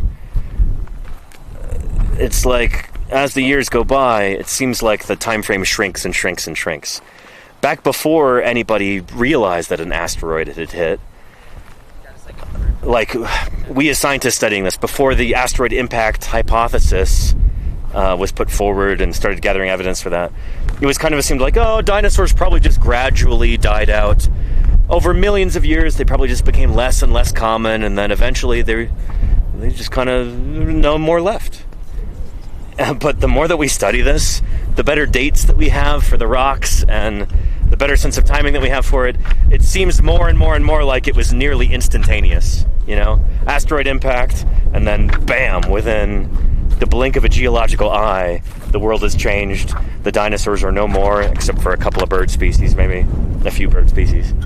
Yeah. So I don't know, the whole 100,000 years thing, I don't know where they're getting that. Yeah. And Emilia Violette, welcome. They want to know, what's the most surprising thing you found on a dig that wasn't fossil related? I found myself. No. Most surprising thing I found, I guess when we're out prospecting, like looking around for fossils, doing the exploration phase of things, I found some weird stuff. Like I found some old, like frontier era animal traps, just like rusty steel or iron, like fur trapper traps for beavers or bobcats. I don't know what it was. I don't know what they were trying to kill, but thankfully there wasn't any skeleton around it, and it was clamped shut, so like I didn't get trapped by it. That would have been pretty lousy. Like, oh yeah, here's an old fur trapper in the 1880s, and I'm gonna set down my trap here. I'm gonna catch myself a bobcat. And then, like, a century after he's dead, it ends up, you know, capturing a young paleontologist. Thankfully, that did not happen. That's funny. These are also, like, my other example is also a really violent one. I found some big 50 caliber slugs from like a fighter plane. So not the whole, like, not the shell casing, but the actual bullet part itself. It was heavy, big 50 cal. I'm guessing probably from like a P-47 Thunderbolt. There used to be a U.S. Army Air Corps base in northern Montana, not too far from where we were prospecting. And what's funny is that, like, I found these, and then I was talking about it in camp, and we happened to have a local rancher there who was visiting us, And then he told the story like it just happened yesterday. He's like, oh yeah, you know, those flyboys used to come through and they'd strafe our cattle. You know, lost a lot of head that way. It was like, he was still salty about this. That must have been like 1943 that this happened. And like, they're still really upset that admittedly, that's not a kind thing to do to cows, to blow them apart with a fighter plane. But yeah. But, you know, those gripes last a long time out in the middle of nowhere. Yeah. And have you ever wanted to prospect in Siberia? I have wanted to, call me Ollie, yeah. There are some cool dinosaurs from Siberia. Things like Kulindodromeus, I think, is from Siberia. Really important critter. I'd love to go do field work there sometime, but I don't know if that's in the cards, though. Anyway, I love that weird things found in the field question, and I kind of want to give that to the other crew members. I bet you Tut's got some stories there. If we can bug him. But oh, he's in the middle of a conversation right now. We'll ask Luke. Luke, we had a good question from the chat. What's the weirdest thing that you found while out prospecting? That was not a fossil. I found a weird, like, trash hole when I was doing a survey a few months back. Yeah. It was this sandstone cave. Is this the one you showed me a picture? I showed you a picture. That was incredibly weird. So weird. It's the sandstone cave that with graffiti on it that said nasty. And then it was filled with garbage and Vaseline jars. So I don't want to know what's going on there. That was not a lie, the graffiti there. It was nasty. It was nasty. There you go, yeah. Doug, you ever found anything really weird in the field while out prospecting? No, not really. Fair, yeah. That's probably because I spend more time quarrying than prospecting. There you go, yeah. That's right. Yeah. Yeah, thought I was going to ask you. I'm sure you've got some good stories. Shoot. Yeah. All right, Chad. So if you're ever lucky enough to basically have a job where you're only prospecting, you probably encounter a ton of weird stuff. That was my job at Bryce Canyon National Park. I was super lucky. Yeah. There are 3 things that come to mind. All of them are related to, it's public lands. Yeah. Most of the paleontological stuff at Bryce isn't really front facing. Okay. So I spent a lot of time in the backcountry alone. And all of the weird things that me and my team encountered had everything to do with people kind of leaving things. Okay. So the big one was there was not far from a little like insect trace site. Okay. There was a stash left behind by some people. We don't know why. But it had a little steak knife in it. It had sleeping bags. It had like rock slabs and stuff. There were like blankets. It was all very ratty, and it super creeped us out. It was like, wow, okay, strange. With this big steak knife. Yeah, and a similar thing too is like another very like much more remote part of the park, completely alone. I'm like, okay, this is not near any trails. I'm doing like some of the more remote prospecting. How many miles from the nearest town do you think you were? Not far. Right? Oh, okay. So that's the thing. Like Bryce Canyon, if you look at a map, Bryce Canyon is between 2 major towns. Tropic is immediately to the east of the canyon, and it has more to do with the founding of the park and its establishment. The other side to the west is Penguich, which is the county seat of Garfield County. Okay. But Tropic's right there. Yeah. Locals, if they wanted to, and they often do, they just walk up into the park. They don't necessarily end up getting counted as visiting or whatever. And their land butts up against different parts of the park in general. Yeah. Right? So there's I was in one of the corners. I'm like, I'm completely by myself. This is fine. And there's like, I'm in a bluffy area. This is not an easy place to hike or to be. Yeah. There's like a big gulch between where I'm standing, kind of a canyon, and another sandstone bluff across the way. Someone left a ladder there. Just in the middle of and nowhere. I was just like, okay, well, I'm gonna take a picture of that and get out of here. I'm good. And the third thing that comes to mind, yet another corner. But you guys were talking about, like, what do you do when you find a dead body? Yeah. Or whatever. I did not. Okay. Thankfully. But there were these mounds, and I was in this very brushy area. But these mounds were, like, very, like, soil oriented. Sure. And too tidy to be natural. Like a couple next to each other. So it was like, yeah. Just like body-sized mounds of dirt. Yeah. Okay. Yeah, a little bit larger than body. Like maybe a bear, someone in a bear suit could probably fit in there. Okay. But yeah. It was, yeah. So in terms when, of when like, you're by yourself, it's like, oh boy. Yeah. I'm like, I've got a radio. Can a helicopter come get me if something happens? Probably not fast enough. Right. Nope. Yeah.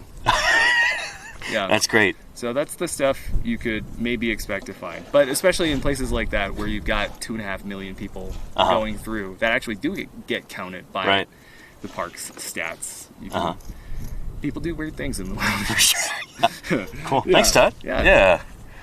I'm trying to remember if I've found any other really weird things in the field before. I don't know. Oh, I found a mountain lion den at one point, and luckily there was no mountain lion in it at the time. But it was just strewn with deer bones and like cat fur and cat dung all over the place. It's like, oh boy. Then that's while I was out prospecting by myself. Yeah. And I just said like, okay, if a mountain lion wants to get me, she will. There's not much I could do about that. I won't even see it coming, you know? So you just kind of have to make peace with that and be like, okay, I'm in their home. We'll see what happens. But yeah. Oh, don't forget the bucket. Well, yeah, but that was a site that was, literally. Well, maybe we'll ask Luke about that. I don't want to bug him too much. But we found a bucket. I talked about this the other day. Probably left by Barnum Brown's crew, who were digging out here in the 1930s. Barnum Brown is a pretty famous paleontologist. He discovered T-Rex. He worked for the American Museum of Natural History in New York. And, his crew came out here and ended up finding some dinosaurs. And they dug up a few of them, and they started digging at some of them and seemed to have left them there. And we collected one of those a couple years back. Luke was leading that excavation, and we did some live streams from that site. And I even showed you the bucket, which is pretty cool. So you can go find that in the VODs later if you want to. But yeah. Anywho. Let me get some more water before I forget. And it's so... Oh, there's Barnum Brown right there, by the way.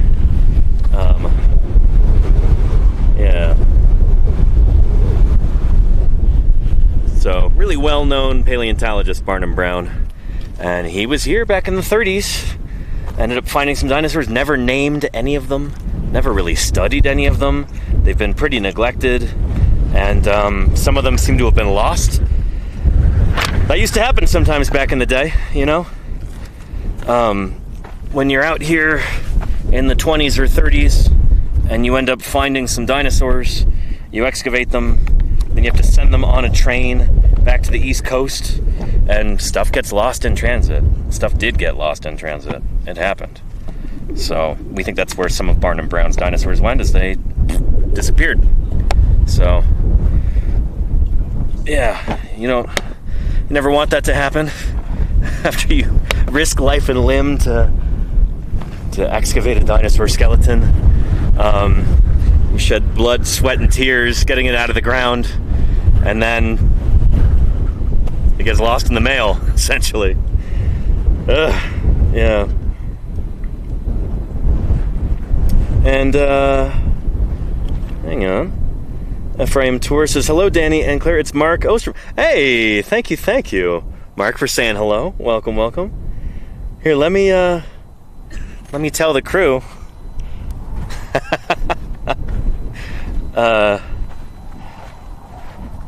We've got John Ostrom's nephew watching right now. Oh, no way. Matt Ostrom, yeah. Big shout out. Yeah, I met him back in St. George. Oh, yeah. What was it, last year? Nice. Yeah. Super cool. Yeah. That's awesome. Very, very cool. Yeah, I hope you're doing well, Matt. It's good to see you. Sorry, Mark Ostrom. I'm sorry. Your brother's name is Matt. We're misnaming you. Mark Ostrom, everybody. John Ostrom's nephew. Super cool. Very nice. But yeah. For anybody in the chat wondering, like, what are we talking about? Ostrom. John Ostrom is the guy who brought Deinonychus to the attention of the world. Deinonychus is the velociraptor from Jurassic Park.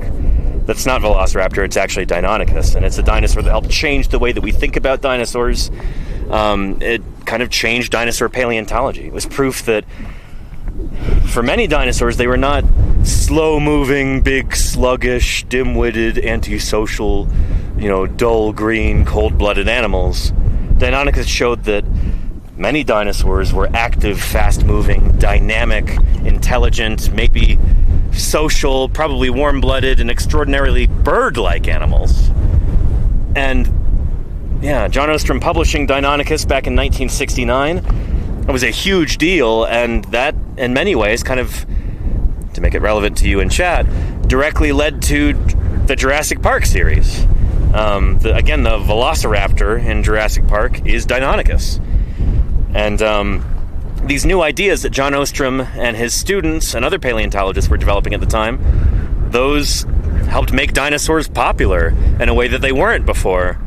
And they also made dinosaurs kind of a more relevant, more worthy subject of scientific study.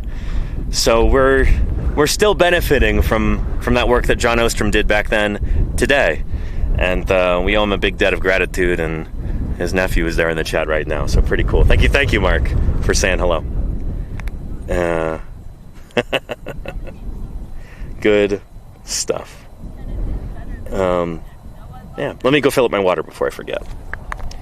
And cool, Smoothstone, nice. Yeah. Deinonychus stood about 4.5 feet tall. Yeah, and they may have gotten bigger than that too. I mean, for as important as Deinonychus was, that's the thing, is that John Ostrom did such a good job studying that critter and promoting it that not that many people have worked on Deinonychus since then. They're like, oh, it's been done. Ostrom did it. But like, there are more specimens out there to be found, and yeah, Deinonychus may have gotten bigger than that too. A little bit bigger, at least. I've heard rumors of specimens that are like, probably 5 feet tall at the hips, something like that. Rumors, though. But yeah, and Vitani Lunatica says, I've always thought that they were based on Utahraptor. That is like a common misconception that you hear online. And I can see why people would conflate those, but Utahraptor was actually named after Jurassic Park came out, the novel, and after the movie was already finished in production. Utahraptor wasn't actually named or published until Jurassic Park was already a thing. But it happened at basically around the same time that Jurassic Park came out, and so people conflate those. And some paleontologists were kind of grousing that the Deinonychus in Jurassic Park were too big. And they're definitely way bigger than actual Velociraptor, which is about 2 or 3 feet tall. And looked different from the ones in the movie. But yeah, Utahraptor came out around the same time, and so that was a big deal. It's like, oh, the real Jurassic Park raptor has just been discovered. And this one was big. It's actually way bigger than the ones they show in the movie. Utahraptor's like 20 feet long. Maybe even gotten bigger than that, potentially. I don't know. There are people who are currently working on the Utahraptor Mega Block, which I got to show off on stream back in 2023, and that was incredible. But yeah, the ones in Jurassic Park are actually Deinonychus. They are a little too big for Deinonychus, but that's because they had to be able to fit a human man inside of some of the suits for a few of the shots. Like, there's literally a person in there in a couple of those shots. The other ones are CG or other animatronics, but there's a few, like the leg suit, where there's literally a person in there. So they had to make it big enough to accommodate a full-size human person inside. So that's why they're a little too big. Yeah. And anyway, yeah. And Amelia Violet says, are footprints more rare to find because of how long they have to be untouched? No, dinosaur footprints are probably more common than dinosaur bones. At least in the sense that, like, I don't know. We could ask Andrew Milner about this. Maybe he'll even pop into the chat at some point. But, yeah, an animal leaves a lot of footprints over the course of its lifetime. It only leaves one skeleton. And so that's part of it. And I don't know, if they leave their footprints in the right place and it gets preserved, you know, in the rock for millions of years, like, often it's in it's in rock that's fairly resistant to erosion. If the overlying sediment, the overlying rocks are softer than the layer that contains the footprints, that's when you can get the footprints exposed by erosion, and they'll be around for a while. That makes sense. Before they finally erode away, too. But yeah.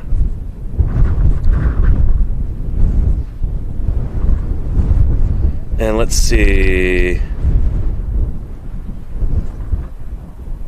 Not Toxic says, how common are alien bones?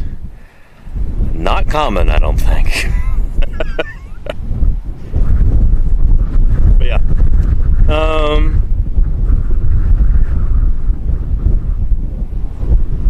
And Vitani Lindsay, yay, thank you for the questions. I appreciate it. Here, let me go get some water before I forget. Yeah. And again, we've got 421 people watching. Let me introduce myself real quick, because I'm sure we've got people who've just waltzed in. Or maybe people who are a little bit shy about asking questions. Don't hesitate. I don't bite. But my name is Danny Anduza. I'm a dinosaur paleontologist. I'm here on Twitch doing some good old-fashioned science outreach. We're here at a dig site in western Wyoming, digging up an armored dinosaur and a bunch of other critters that were preserved in the same rocks. And, yeah. Let me know if you're curious about anything. I'm gonna go fill up my water before I get dehydrated. And, we'll continue with the questions and stuff. We'll be going for about another half hour here before we wrap things up. Yeah. And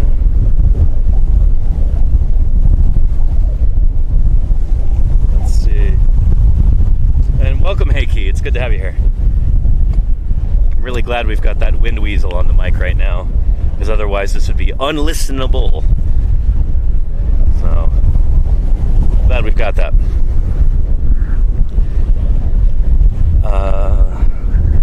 Where did the water go?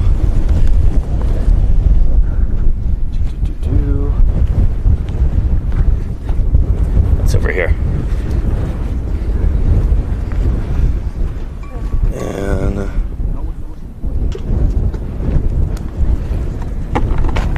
so here's our supplies over here. Scoot by. Here we go. Let's fill this up. Ooh, get those electrolytes. Yep. Warm Gatorade, apparently easier going down than warm water, so. It definitely is, yeah. Is the water really warm right now? Yes. Okay. No show. Excellent.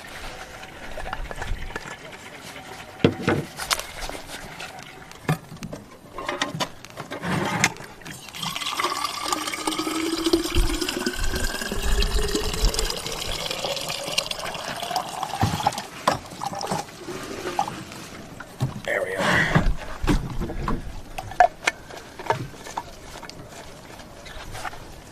All right, let's see how warm this water is.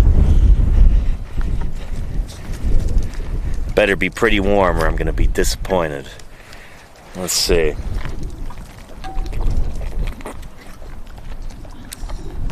Yep. It's like hot tea without the tea. There we go.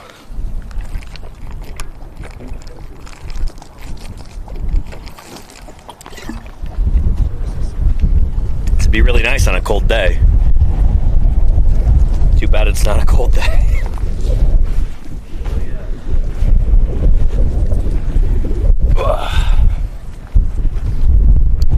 And ArcGod wants to know, is it possible for a sauropod to be bigger than a blue whale?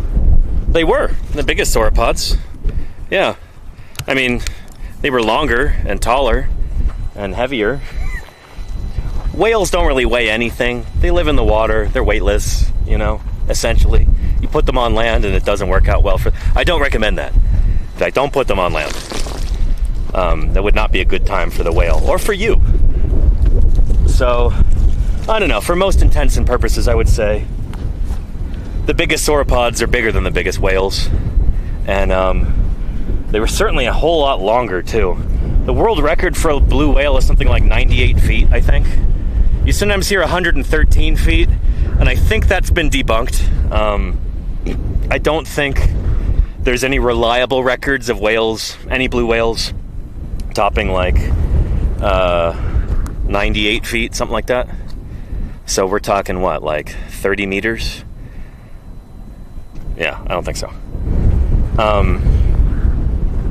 Yeah, and I think most blue whales are about 80 feet long. 80 feet long is not that long for a sauropod, to be honest. Like, Dippy the Diplodocus isn't even a super huge sauropod, and she's, what, 83 feet long, something like that? So, yeah. Anywho. And even if you disagree with me on some of these things, like, oh no, whales, it's very massive, very massive. Sure, okay. Who's got a bigger femur, you know? A sauropod or a whale? Sauropods had much, much bigger thigh bones. Yeah.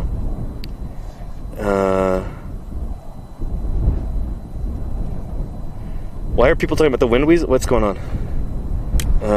Is something wrong with the audio? Let's see. Oh, good. Thanks, Claire. Yeah, excellent. The wind weasel is doing a great job. Who is bigger, baleen, a sauropod, or a whale? Well, I mean, the sauropod's got more resilient tooth structures than a... Well, I don't know. Yeah. And Call Me Ollie says, my question before I go, for the group and yourself, what is your or their number one fossil that they are looking forward to finding on the bucket list? So, shoot, you mean here or in general, like in life? Because many of us here are not, this will not be our last excavation.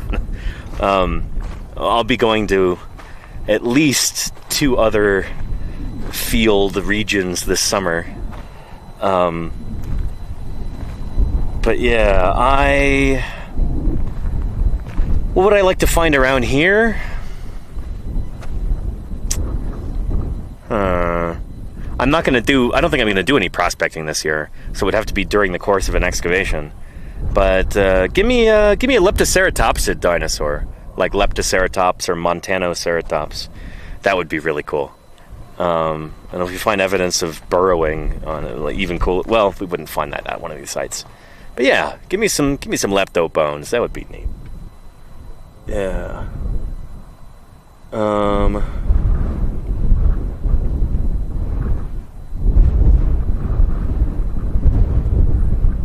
But yeah, in general though, what would I like to find? It would be wild, and we're not going to find, but would be, we'd be ecstatic and also furious if we found a sauropod out here. They're not supposed to be here. We have no reason to think that they're in North America until the Maastrichtian. But yeah, let's find ourselves a titanosaur in the Campanian of Wyoming. But yeah. I went up to Marmarth with them last year. I think we'll ask Lauren, actually. We'll put you on the spot for a second. If you were to find anything, like, say you're digging here. If you had your wish, what would you want to find poking out right there? What would be the coolest dinosaur or other critter to find over the course of this excavation? What would make you really happy? I don't know. Any dinosaur, maybe? Like, Yeah? I Okay. like my turtle, but finding a dinosaur would be cool. Fair? Okay. Cool. Maybe a bigger dinosaur. That's about the extent of. All right. Fair, yeah. Yeah. I hope you find it. sorry for putting you on the spot. No, it's okay. But it was a good answer, though, yeah. I mean, and it's likely, too. You're probably going to find some dinosaur material here, so yeah. Yeah. Yeah. And Charlie's Dragon says, last day of the dig. Perfect time to find a titanosaur femur. Just watch, it'll happen. That'll be a nature paper. But yeah. We'll go ask Derek. Let's see. I think she just applied to work at. Derek, we're gonna put you on the spot. So you continue to dig right there, and you start to see a bone. What do you want it to be of? What kind of critter would make your heart sing? Cool if there would be a dromaeosaur in here. Dromaeosaur would be really cool. Yeah. And you say that, but like, there's a good chance that is a dromaeosaur under that jacket. Like, yeah. Everybody's being like way too realistic about this. You know, I'd be like, find me a 7-foot-long trilobite. Yeah. In the Cretaceous. I want it to be a dragon. I want to find a dragon in here. Find something that's not real. Yeah. Maybe a Sasquatch. There you go. Yeah. But those are real, so. Oh, okay. Yeah. Sorry. Yeah. What about you? Any hopes or dreams? I would like to find the Unosaurus. Unosaurus. Yeah. What does it look like? It's the biggest dinosaur you've ever seen. Biggest thing that's ever lived. That's a sauropod? Yes. Yeah. Nice. Okay. Wow. That's kind of what I said too. Is like, let's find a titanosaur in here. But yeah. Okay. Yeah, wouldn't that make you so happy, Luke? Yeah, that'd be a piece of cake. 130-foot long titanosaur. Yep. We wouldn't be doing that for the next 10 years. Just find the distal caudals right there, and it's just going under that hill. Yep. 10 years sounds optimistic. Yep. So long to everything else we're working on. Exactly. Yeah. I mean, you can work on that till your dying day. Oh gosh. Oh man. Yeah. What about you, Tom? What would your dream or nightmare be to find in here? Oh, God, in here? Yeah, say in this like quarry. In this quarry. Yeah. It doesn't have to be realistic. Nightmare would just be like a bucket of hot dogs. But actually, I'd be pretty just happy fossilized, with or like somebody came here and just, left one of those overnight. like weird like archaeological things, right? Like, I don't know. Theropod stuff would be pretty fun. Theropod like, stuff? Honestly, I'm pleased to find anything in here. I'm not picky. Nice. Yeah. But hot dogs would kind of scare me, especially if they've gone bad. Yeah, that'd be you messed would know. up. You'd know from where we parked. I'm a tut on that one. Yeah. No hot dogs. No, I love hot dogs, but not like that. Just in like a dirty, rusty bucket. Oh, these are Barnum Brown's hot dogs. It's dogs. Nice. Good answer. Good answer. Doug, what would you want to find in here or not find? A multi-tuberculate skull. A multi-skull would be cool. Yeah, heck yeah. The big blade-like P4. That'd be awesome. That would be killer. Find us a multi-skull, Doug. That would be really cool. Edie, you can help, okay? Find us some multi-tuberculates. Easy. Yeah. Nice. Elena, what would you want to find? Also a dromaeosaur or a small theropod or Yeah. like a Mesozoic bird. I was going to say a bird would be rad. Yeah. The only problem is I'd probably shatter it immediately. But No, let's say it's perfectly preserved, like jutting out of a concretion, just like in the movies or something. yeah. Yeah. Good answer. Good answer. Nightmare would be another fish bone that I break, like whatever was over here. Oh, did you have a fish bone earlier?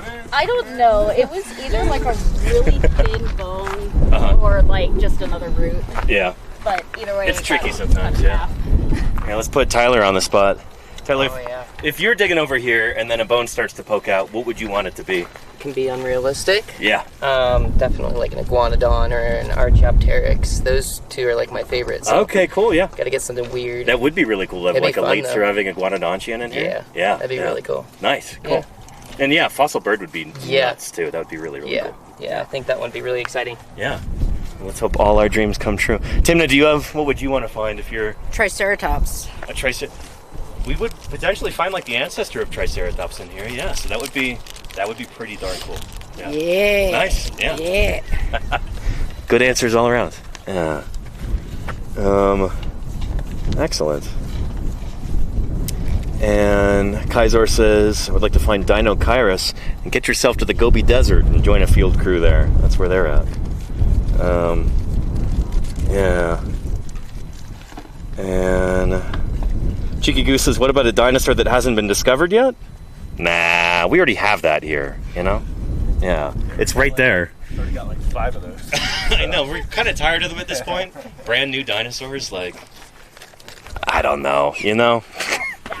It's a lot of work, you know? You have to come up with a name, and then you have to, like, do a bunch of media around it, and people are all excited, and you're on TV, and, like, who wants that, you know? So, yeah.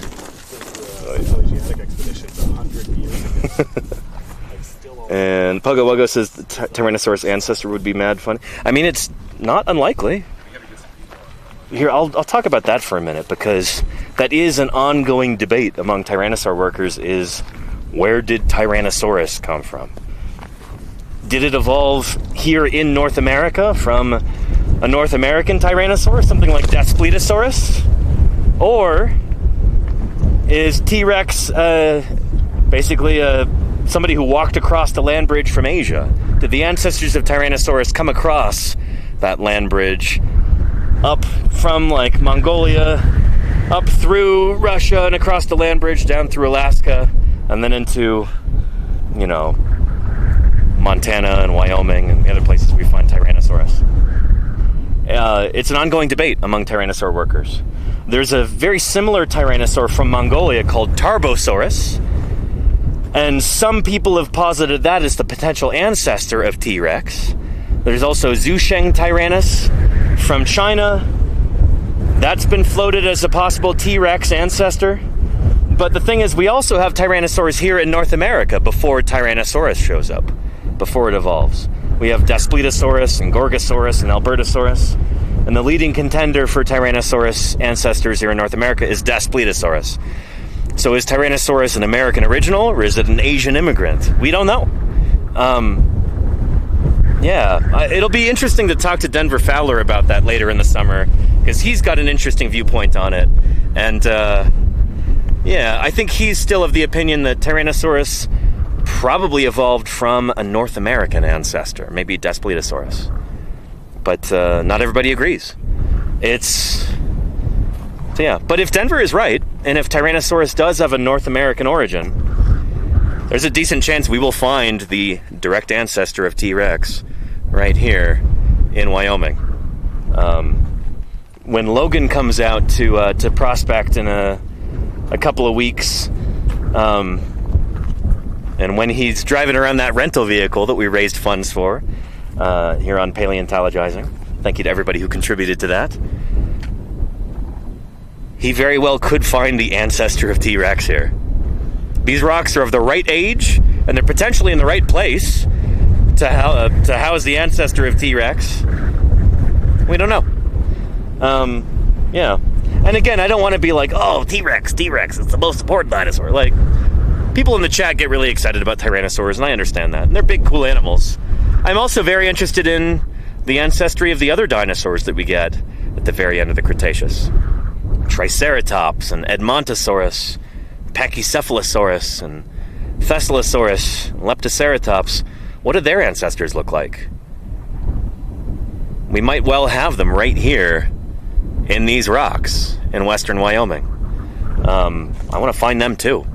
And this critter, whether it's an ankylosaurid or a nodosaurid, it could well be the ancestor of Ankylosaurus or Denversaurus that we have up in the Hell Creek at the very end of the Cretaceous. So it's a big part of what we're doing here, is trying to fill in gaps in our knowledge, you know? We know what dinosaurs looked like at the very end of the age of dinosaurs, right before the asteroid hit, but we don't know what they look like immediately before that. Immediately before that, that's the rocks that we're digging in right now, you know? The Campanian-Maastrichtian boundary, not 66 million years ago, but about 70, 73, maybe 75, something like that. What were things like then? What did the critters look like? These are exciting questions, and we're on our way to answering them by doing these excavations. Yeah. And Crimson, there's been a lot of pushback about Tyrannosaurus macraensis. I've heard from a number of Tyrannosaur workers that they suspect it's just T-Rex and that the dates might be wrong. So there was a lot of wiggle room in the paper in terms of the dates. So that mystery might still be quite mysterious. Yeah. And Cheeky Goose, yeah, I don't know much about fossil sharks, but Megalodon is kind of a mystery. Maybe it looked more like a mako or a what's that other group of sharks? Shoot, they're pretty long. But yeah, no, that's a good question. Megalodon is pretty mysterious, as I understand, not being a shark expert. Yeah.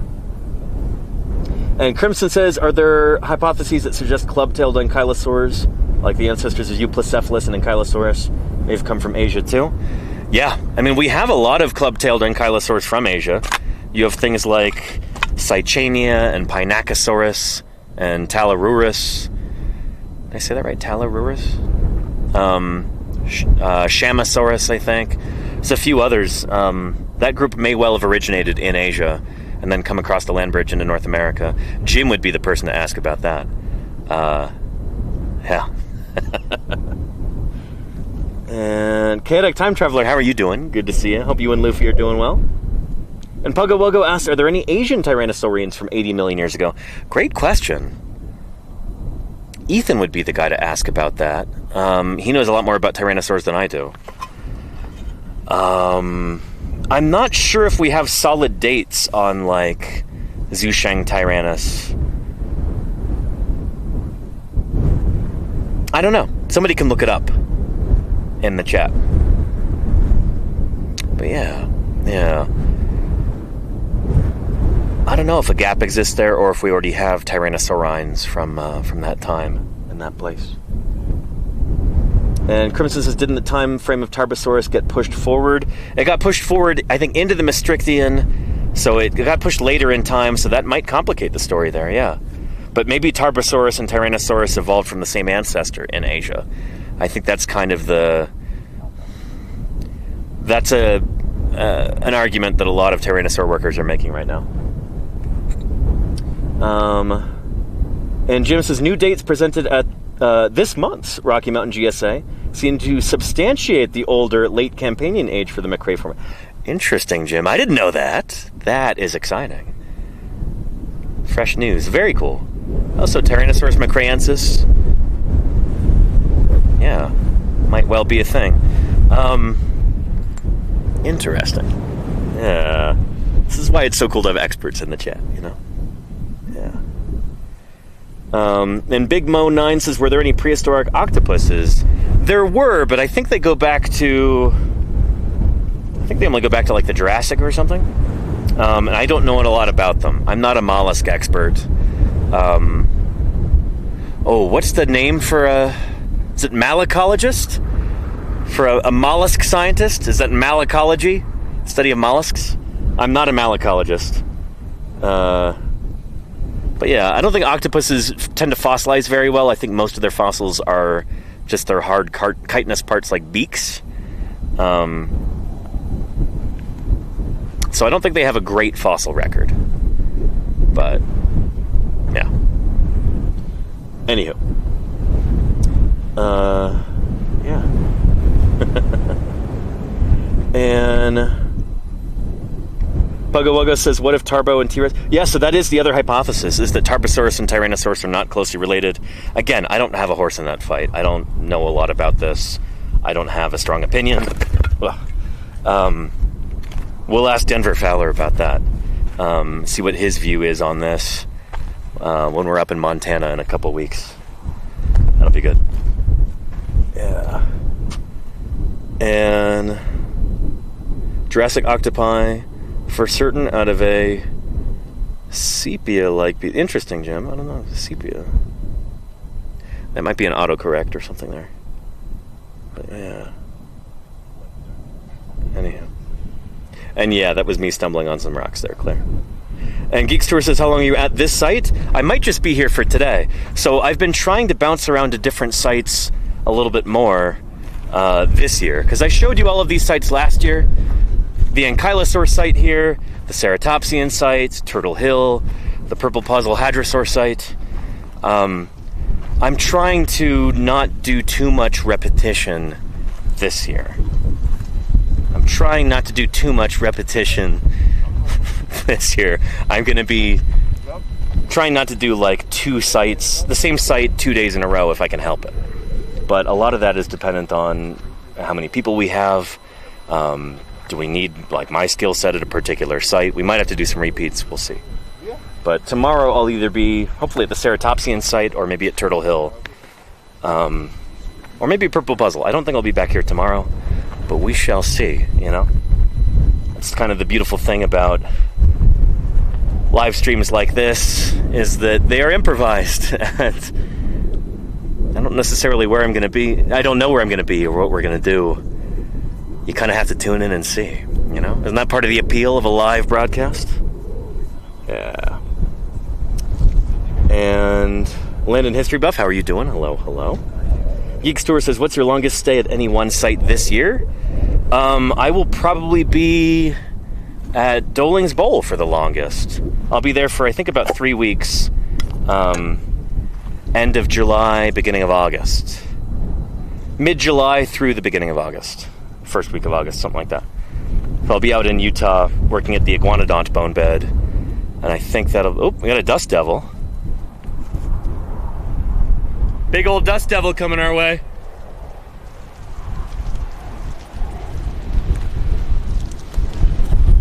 Oh boy. Oh shoot!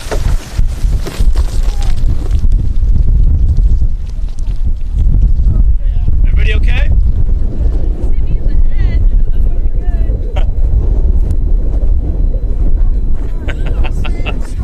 Welcome to Wyoming. At least it was quick. Shoot.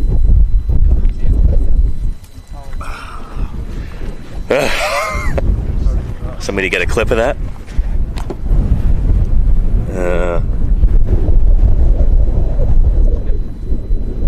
Anywho, this is that's a common occurrence in the field. That's not a tornado, it's a different process. So tornadoes blow downwards, dust devils blow upwards, as I understand it. So this is just when you get strong wind and it starts to rotate a little bit, but not quite. I'm not a meteorologist, so I'm botching this, but it's different from a tornado. It's very brief, usually, hopefully. But yeah. Cover the sign. There you go, Jacob. Is that a Jurassic Park reference? Yeah.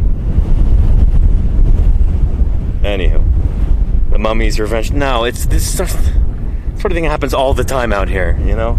Like, dust devils are sometimes a daily occurrence. It's just, it happens. You know, we're in an area that is very far inland. The ocean is very far away, unlike in the late Cretaceous when it was right over there.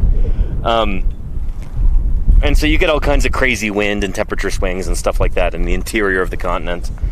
And when you've got a lot of dust, when you do get swirling wind like that, you can see it because it's kicking up dust and yeah. Anywho, Bugga says that was honestly pretty cool. Thanks. I'm glad you got to see that. Yeah, good stuff. And thank you, Lukai. Excellent. Anywho, Jim was saying in the chat that we're actually opening up Jim's place at Doling's Bowl this year, which is exciting. I think Jim's place is another Ankylosaur site, right? If I remember correctly. So we're going to be looking for more armored dinosaur bones. So possibly the ancestor of Gastonia. Or maybe it's a different critter, but certainly an Ankylosaur, if I'm remembering correctly. That's pretty cool.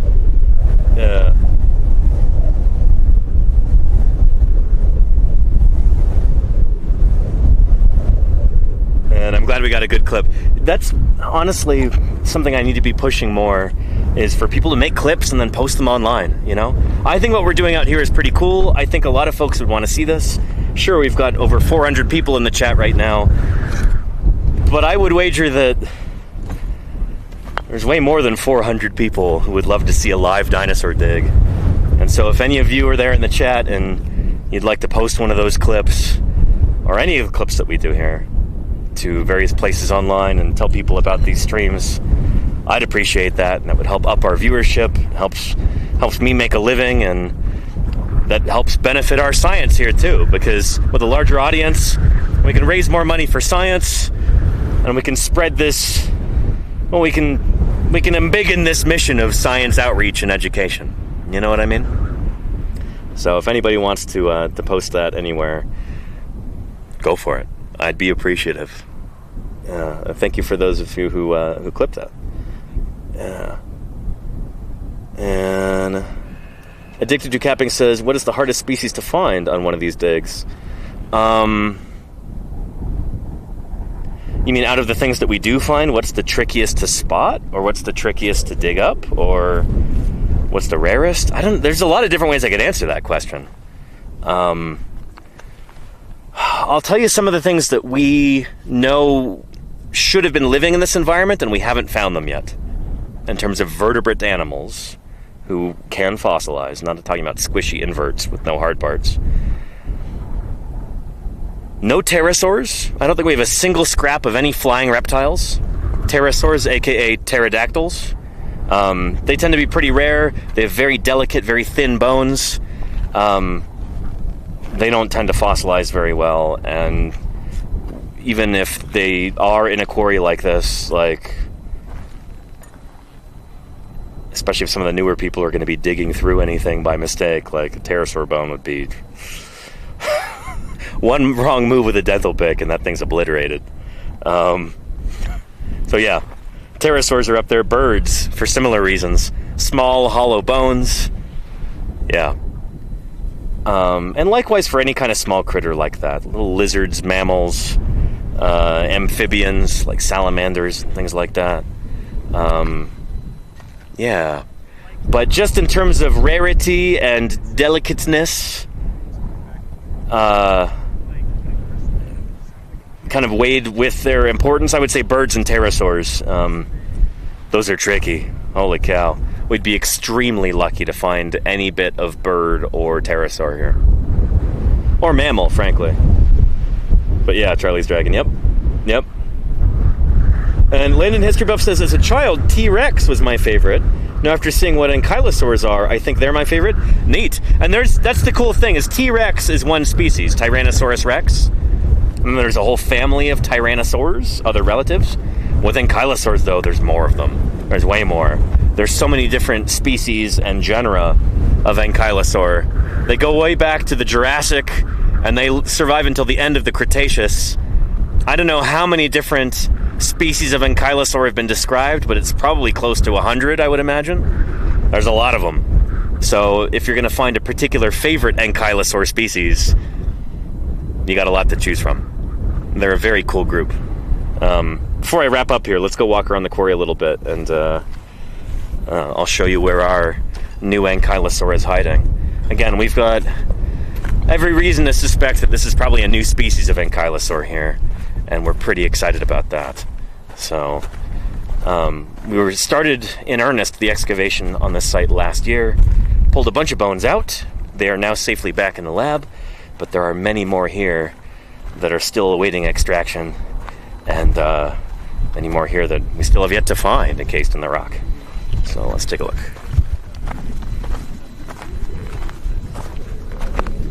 Yeah, so you can see over here, this big pit is where we took a bunch of ankylosaur bones out last year, and some pretty massive jackets. And then over here, here's some of those that still remain. We're gonna try and get this out this year. Oh, what do you got there? We got a flipped. Got a flip, nice. A little long bone that Tim was talking about. Very nice, huh? Nice clean cut. So I'm gonna trim this down. Beautiful. Reduce the weight. See how thick this bone actually is. Nice. Yeah. Very, very cool.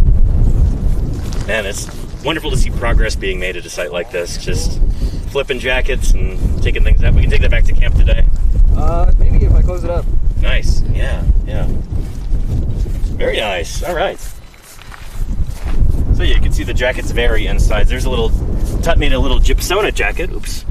with little handheld pre-soaked plaster bandages. Yep. And then for our larger jackets like this one, you can see this here. It's layers of burlap that are soaked in plaster of Paris. This is just a lid that's sitting on top, but here is the big solid jacket underneath. There's a bunch of ankylosaur bones in there. It's going to be quite the undertaking to get that out. But, I don't know, when you're working at a site like this and lamenting how much work it is, you're just pouring blood, sweat, and tears into this kind of thing, it's encouraging to realize that, hey, this is probably a brand new species of dinosaur here. That's exciting. So yeah. And let's see. Catch up to chat. And Handalorian says, is it true that the tiny arms on T-Rex were wings like a bird and not tiny arms? No, that's untrue on several levels. So bird wings are arms. That's the bird's arms. They have got a humerus and a radius and ulna inside. It's the same bones in our body, in our arms. But yeah, so to call something a wing, I guess it has to be used for flight or for gliding at least. It has to have some like aeronautic purpose, I guess, for us to call it a wing. But the wings of birds and bats and pterosaurs are just, arm bones inside there. So like if you're the sort of person who eats birds, I don't know how well I can relate, but if you've ever dissected like a chicken wing, you'll see the bones inside. They have a humerus and a radius and ulna, just like it's the same exact bones in our arms. And Tyrannosaurus had those same bones too. And same with dinosaurs like Velociraptor. So, here, where's that? Here it is. This is a diagram that I put together. It's almost like a public service announcement. I made this for the American holiday of Thanksgiving a few years ago. So your turkey is a dinosaur. There's a turkey skeleton side by side with a Velociraptor skeleton. So this is pointing out the skeletal similarities, these different features that they have, that birds have today, that no other creature has except for birds. But it didn't used to be that way. Dinosaurs actually first evolved all of these features that are pointed out here, and birds just inherited them. Everything from that S-shaped neck to the structure of their hips and their ankles and their knees, the bones in their wrists, even the wishbone right there in the chest. There's a Velociraptor wishbone. The fact that their bones are hollow, or the fact that they had feathers. Birds didn't first evolve feathers. Feathers are not a bird thing. Feathers are a dinosaur thing that birds inherited, which is pretty cool to think about. And the arms of Velociraptor, I guess you could call them wings, because they did have big feathers that would come off, but Velociraptor wasn't a flying animal. It's debated whether or not the ancestors of Velociraptor could fly. There's an interesting idea that maybe all of the Maniraptoran dinosaurs might be descended from birds, but I don't really want to get into that right now because it requires a lot of explanation. But there's a chance that Velociraptor and the other Maniraptoran dinosaurs actually are birds. Yeah, Tyrannosaurus wouldn't be included in there. It's a little bit more distantly related. But yeah, there's a chance Velociraptor isn't just extremely bird-like, it might actually legitimately be a bird. But again, that's a discussion for another time. Ask me about that tomorrow, maybe. But yeah, Tyrannosaurus didn't have wings. It had arms. Did Velociraptor have wings? That's debatable. It did have big feathers coming off of its arms. We have direct fossil evidence of that with the quill knobs. But yeah. It gets subjective whether or not you call it a wing. So anywho, yeah. And Shy Gamer, biggest ray type dinosaur was, I don't know. What do you mean, Shy Gamer? Ray type dinosaur? Ray type. Ray type. Do you mean rays like batoids, like stingrays? Because stingrays are related to sharks. They're not dinosaurs. Dinosaurs are a kind of reptile. Birds evolved from them. Stingrays are related to sharks and other chondrichthyan fishes, cartilaginous fishes, fishes that have cartilage instead of bone. But, yeah. Anywho. Like a whale shark or stingrays. So those aren't dinosaurs, but there were certainly chondrichthyan fishes, relatives of sharks and stingrays today, that lived alongside the dinosaurs. In fact, we've even found bones or teeth of them at some of our sites. We might even have some ray teeth from this site, but I don't know how big they are. Was that the question? Sorry. Yeah.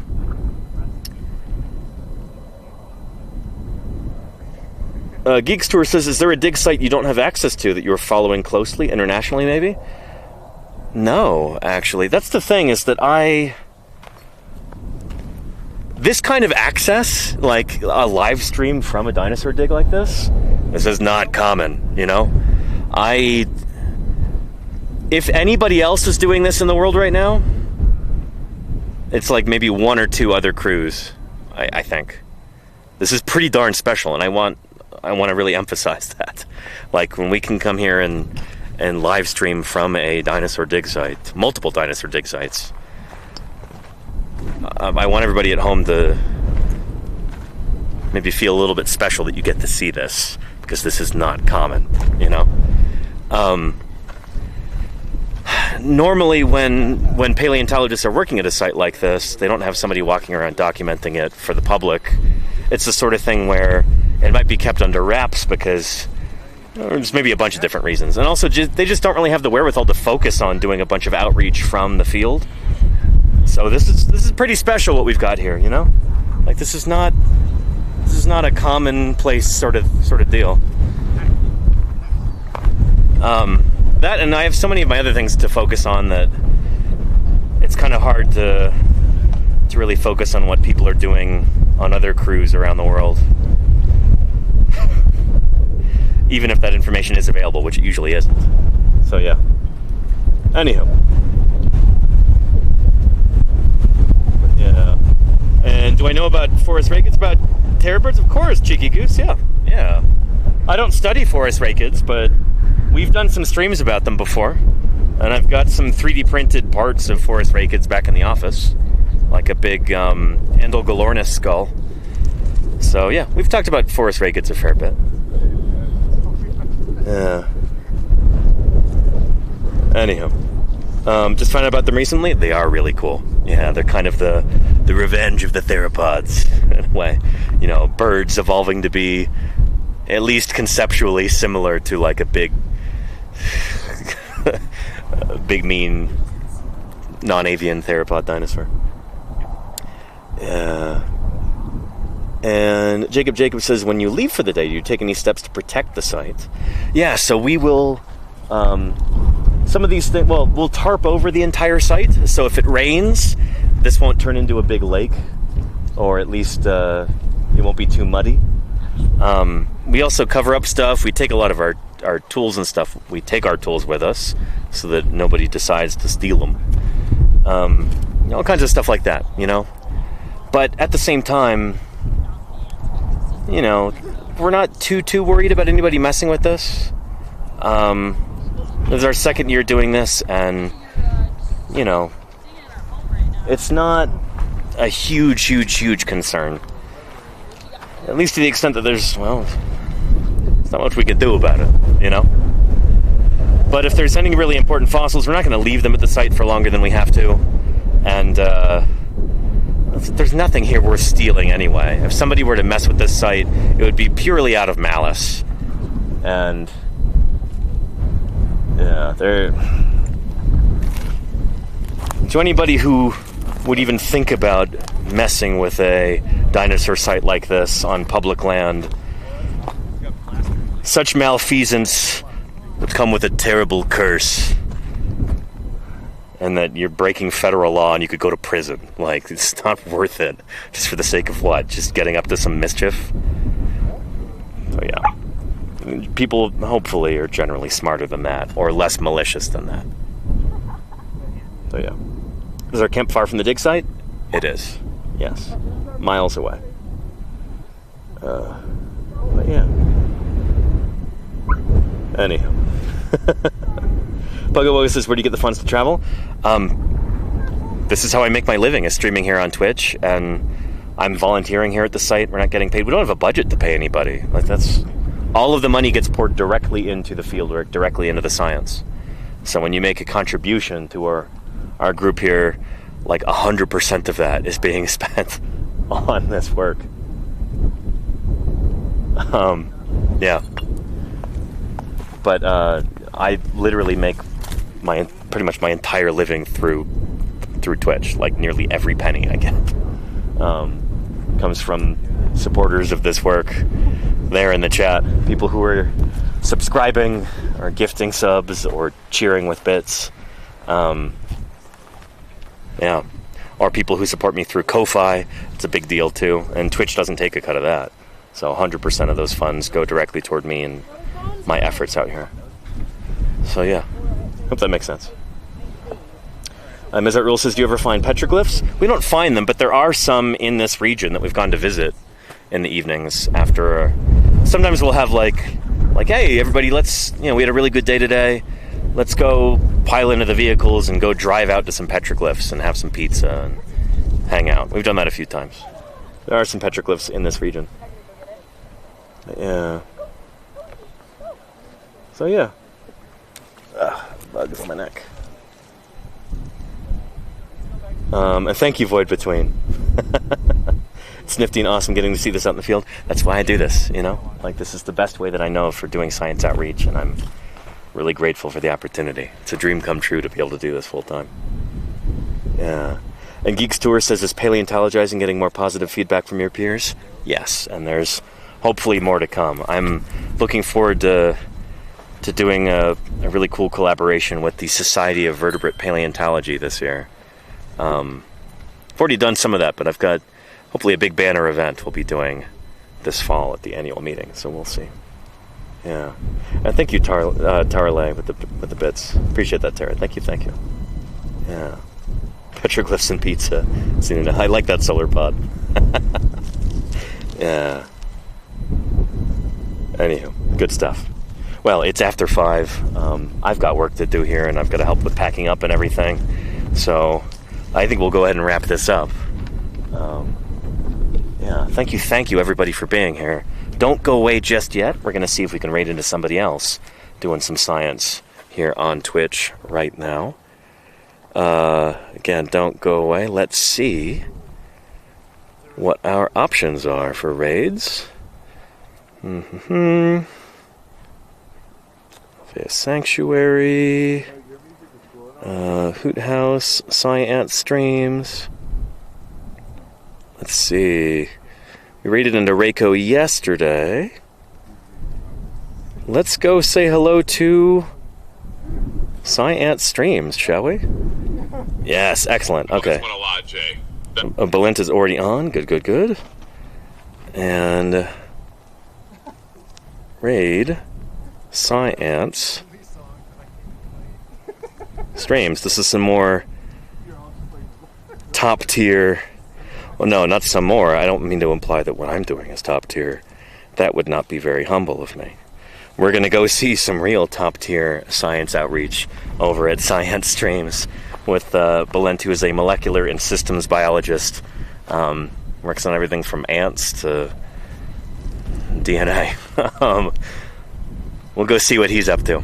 Thank you, everybody, for being here. Thank you for your time and your attention. The internet's a really big place, and you could be just about anywhere, but you've been hanging out with me and the crew, talking about fossils and seeing a fossil excavation. This is the sort of thing that I get super excited about.